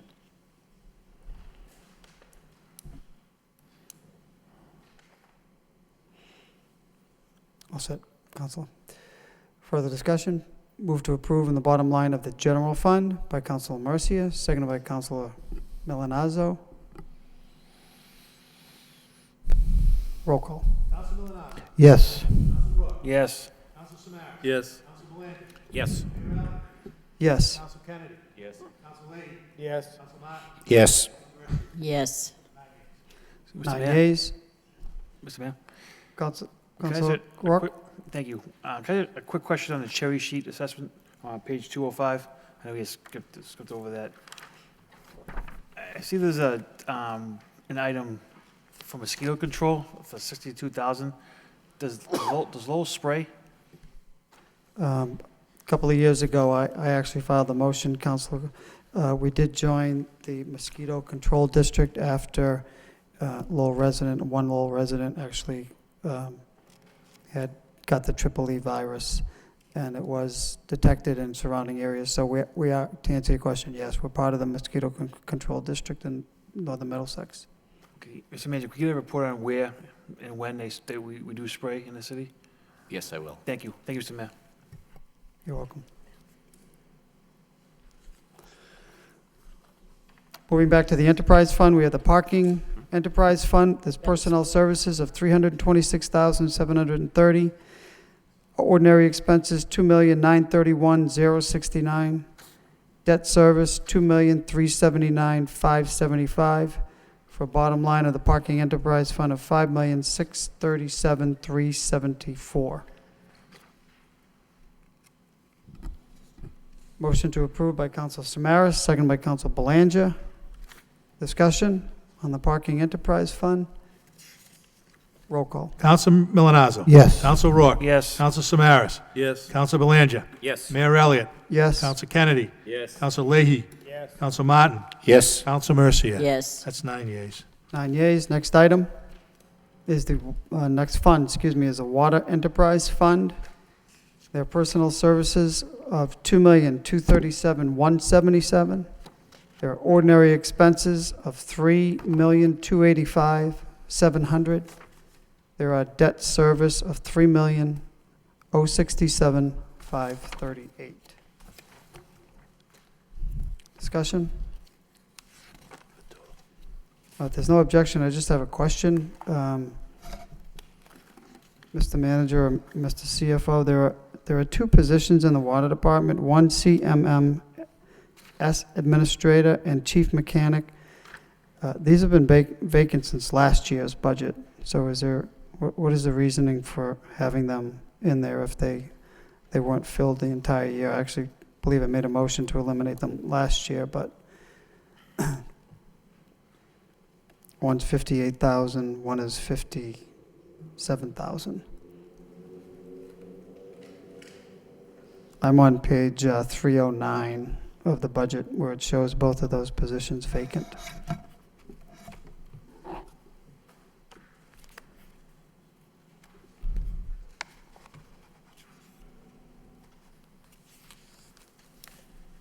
If I may, Mr. Mayor, the CMMS position is to manage the work orders in the water department so that they can more accurately track the work that they're doing for trench cuts and fixing water main breaks. Okay. Do we, if it's been vacant for a year, so do we feel we need it? Same thing with the mechanic? Well, we're certainly looking into it. We may very well need it. Okay. Yeah. Counsel Kennedy? Mr. Mayor, I think in most instances, I would agree with you that if the budget hasn't been filled, that we should probably, if the position hasn't been filled, that we probably don't need it, and that's, and that's historical proof that we don't need it. However, I think for this department, maybe what the manager wants to do is look at a total realignment to make sure that, and so maybe the department would be changed and those positions maybe should stay there on the short term. And if after the manager makes his recommendation, he feels that the positions aren't necessary, they could be eliminated at that time, Mr. Mayor. It just seems like that might be prudent under these circumstances because it's somewhat special because of this department. Seems fair. Counsel Belanger? I'd just like to get a response from the manager, see if that's his course of action, actually. Yeah, as you know, we issued a report to you about the water department. We're also looking, right now we've already advertised and looking for a new director, and we're going to be looking, as you say, to clean up the water department, and this may be part of the necessary realignment of positions or, the filling of positions to take care of the issues out there. So you're suggesting we keep them open for the time being? Yeah, just so that we have some flexibility in our new organization of the water department. Okay, thank you. Further discussion on the bottom line of $8,590,415. Motion to approve by Counsel Martin, second by Counsel Leahy. Roll call. Counsel Milonazo. Yes. Counsel Rourke. Yes. Counsel Samaras. Yes. Counsel Belanger. Yes. Mayor Elliott. Yes. Counsel Kennedy. Yes. Counsel Leahy. Yes. Counsel Martin. Yes. Counsel Mercia. Yes. It's 9 yeas. 9 yeas. Next enterprise fund is the Lowell Memorial Auditorium. Line item 2015-88 and 89, personnel services, there are none. Lowell, ordinary expenses, $1,335,000. Discussion?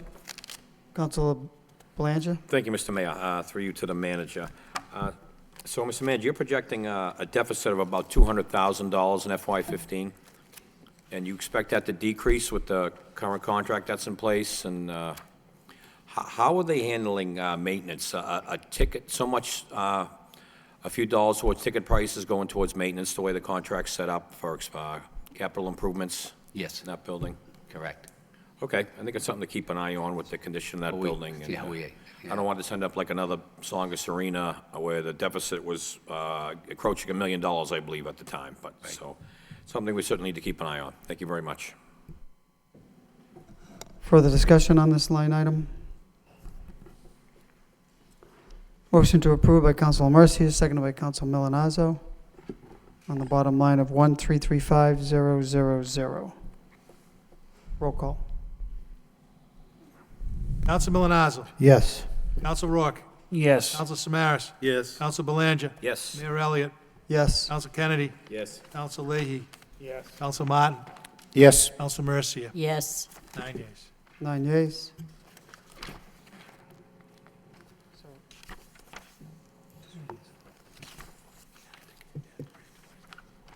Okay.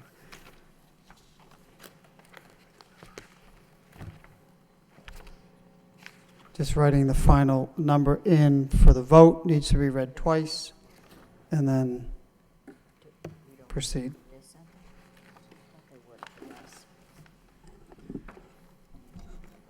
Mr. Mayor, Council Mercia? do we not do the Career Center? We don't.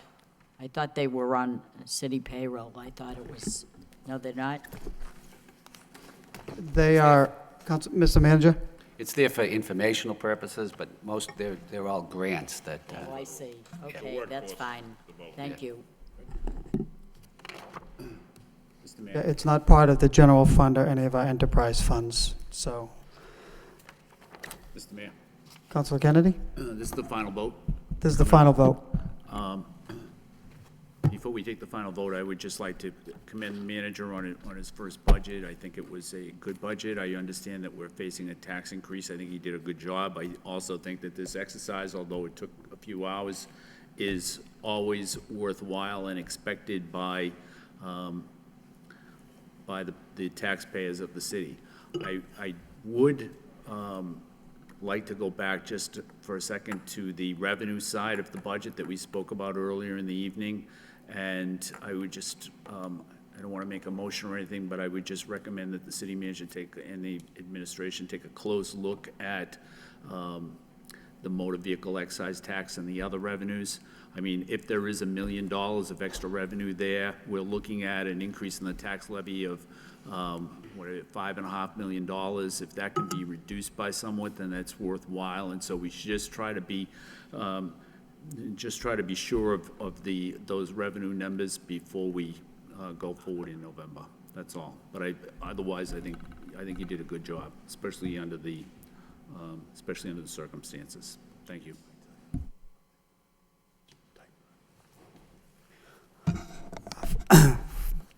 All set further discussion before we proceed? Well, Council I Martin? guess we could, I feel the same way. I think, you know, and I know I speak for others, and I don't mean to. People want to say themselves, they should, but I do think this was a pretty informative document, as well as, you know, looking back a few years and looking ahead a few years. I know we're concerned about this year, but I think it's important to recognize trends, and important for us to know that. So for those who took the time, those members of the public that took the time and spent any time with this budget, I think they'd be impressed with what they see, and I do think it was a very commendable first effort. So thank you, Mr. Manager. Great. Councilor Samaras? Thank you. I also want to say thank you to the manager and former city manager Healy from Cambridge for your efforts with this budget.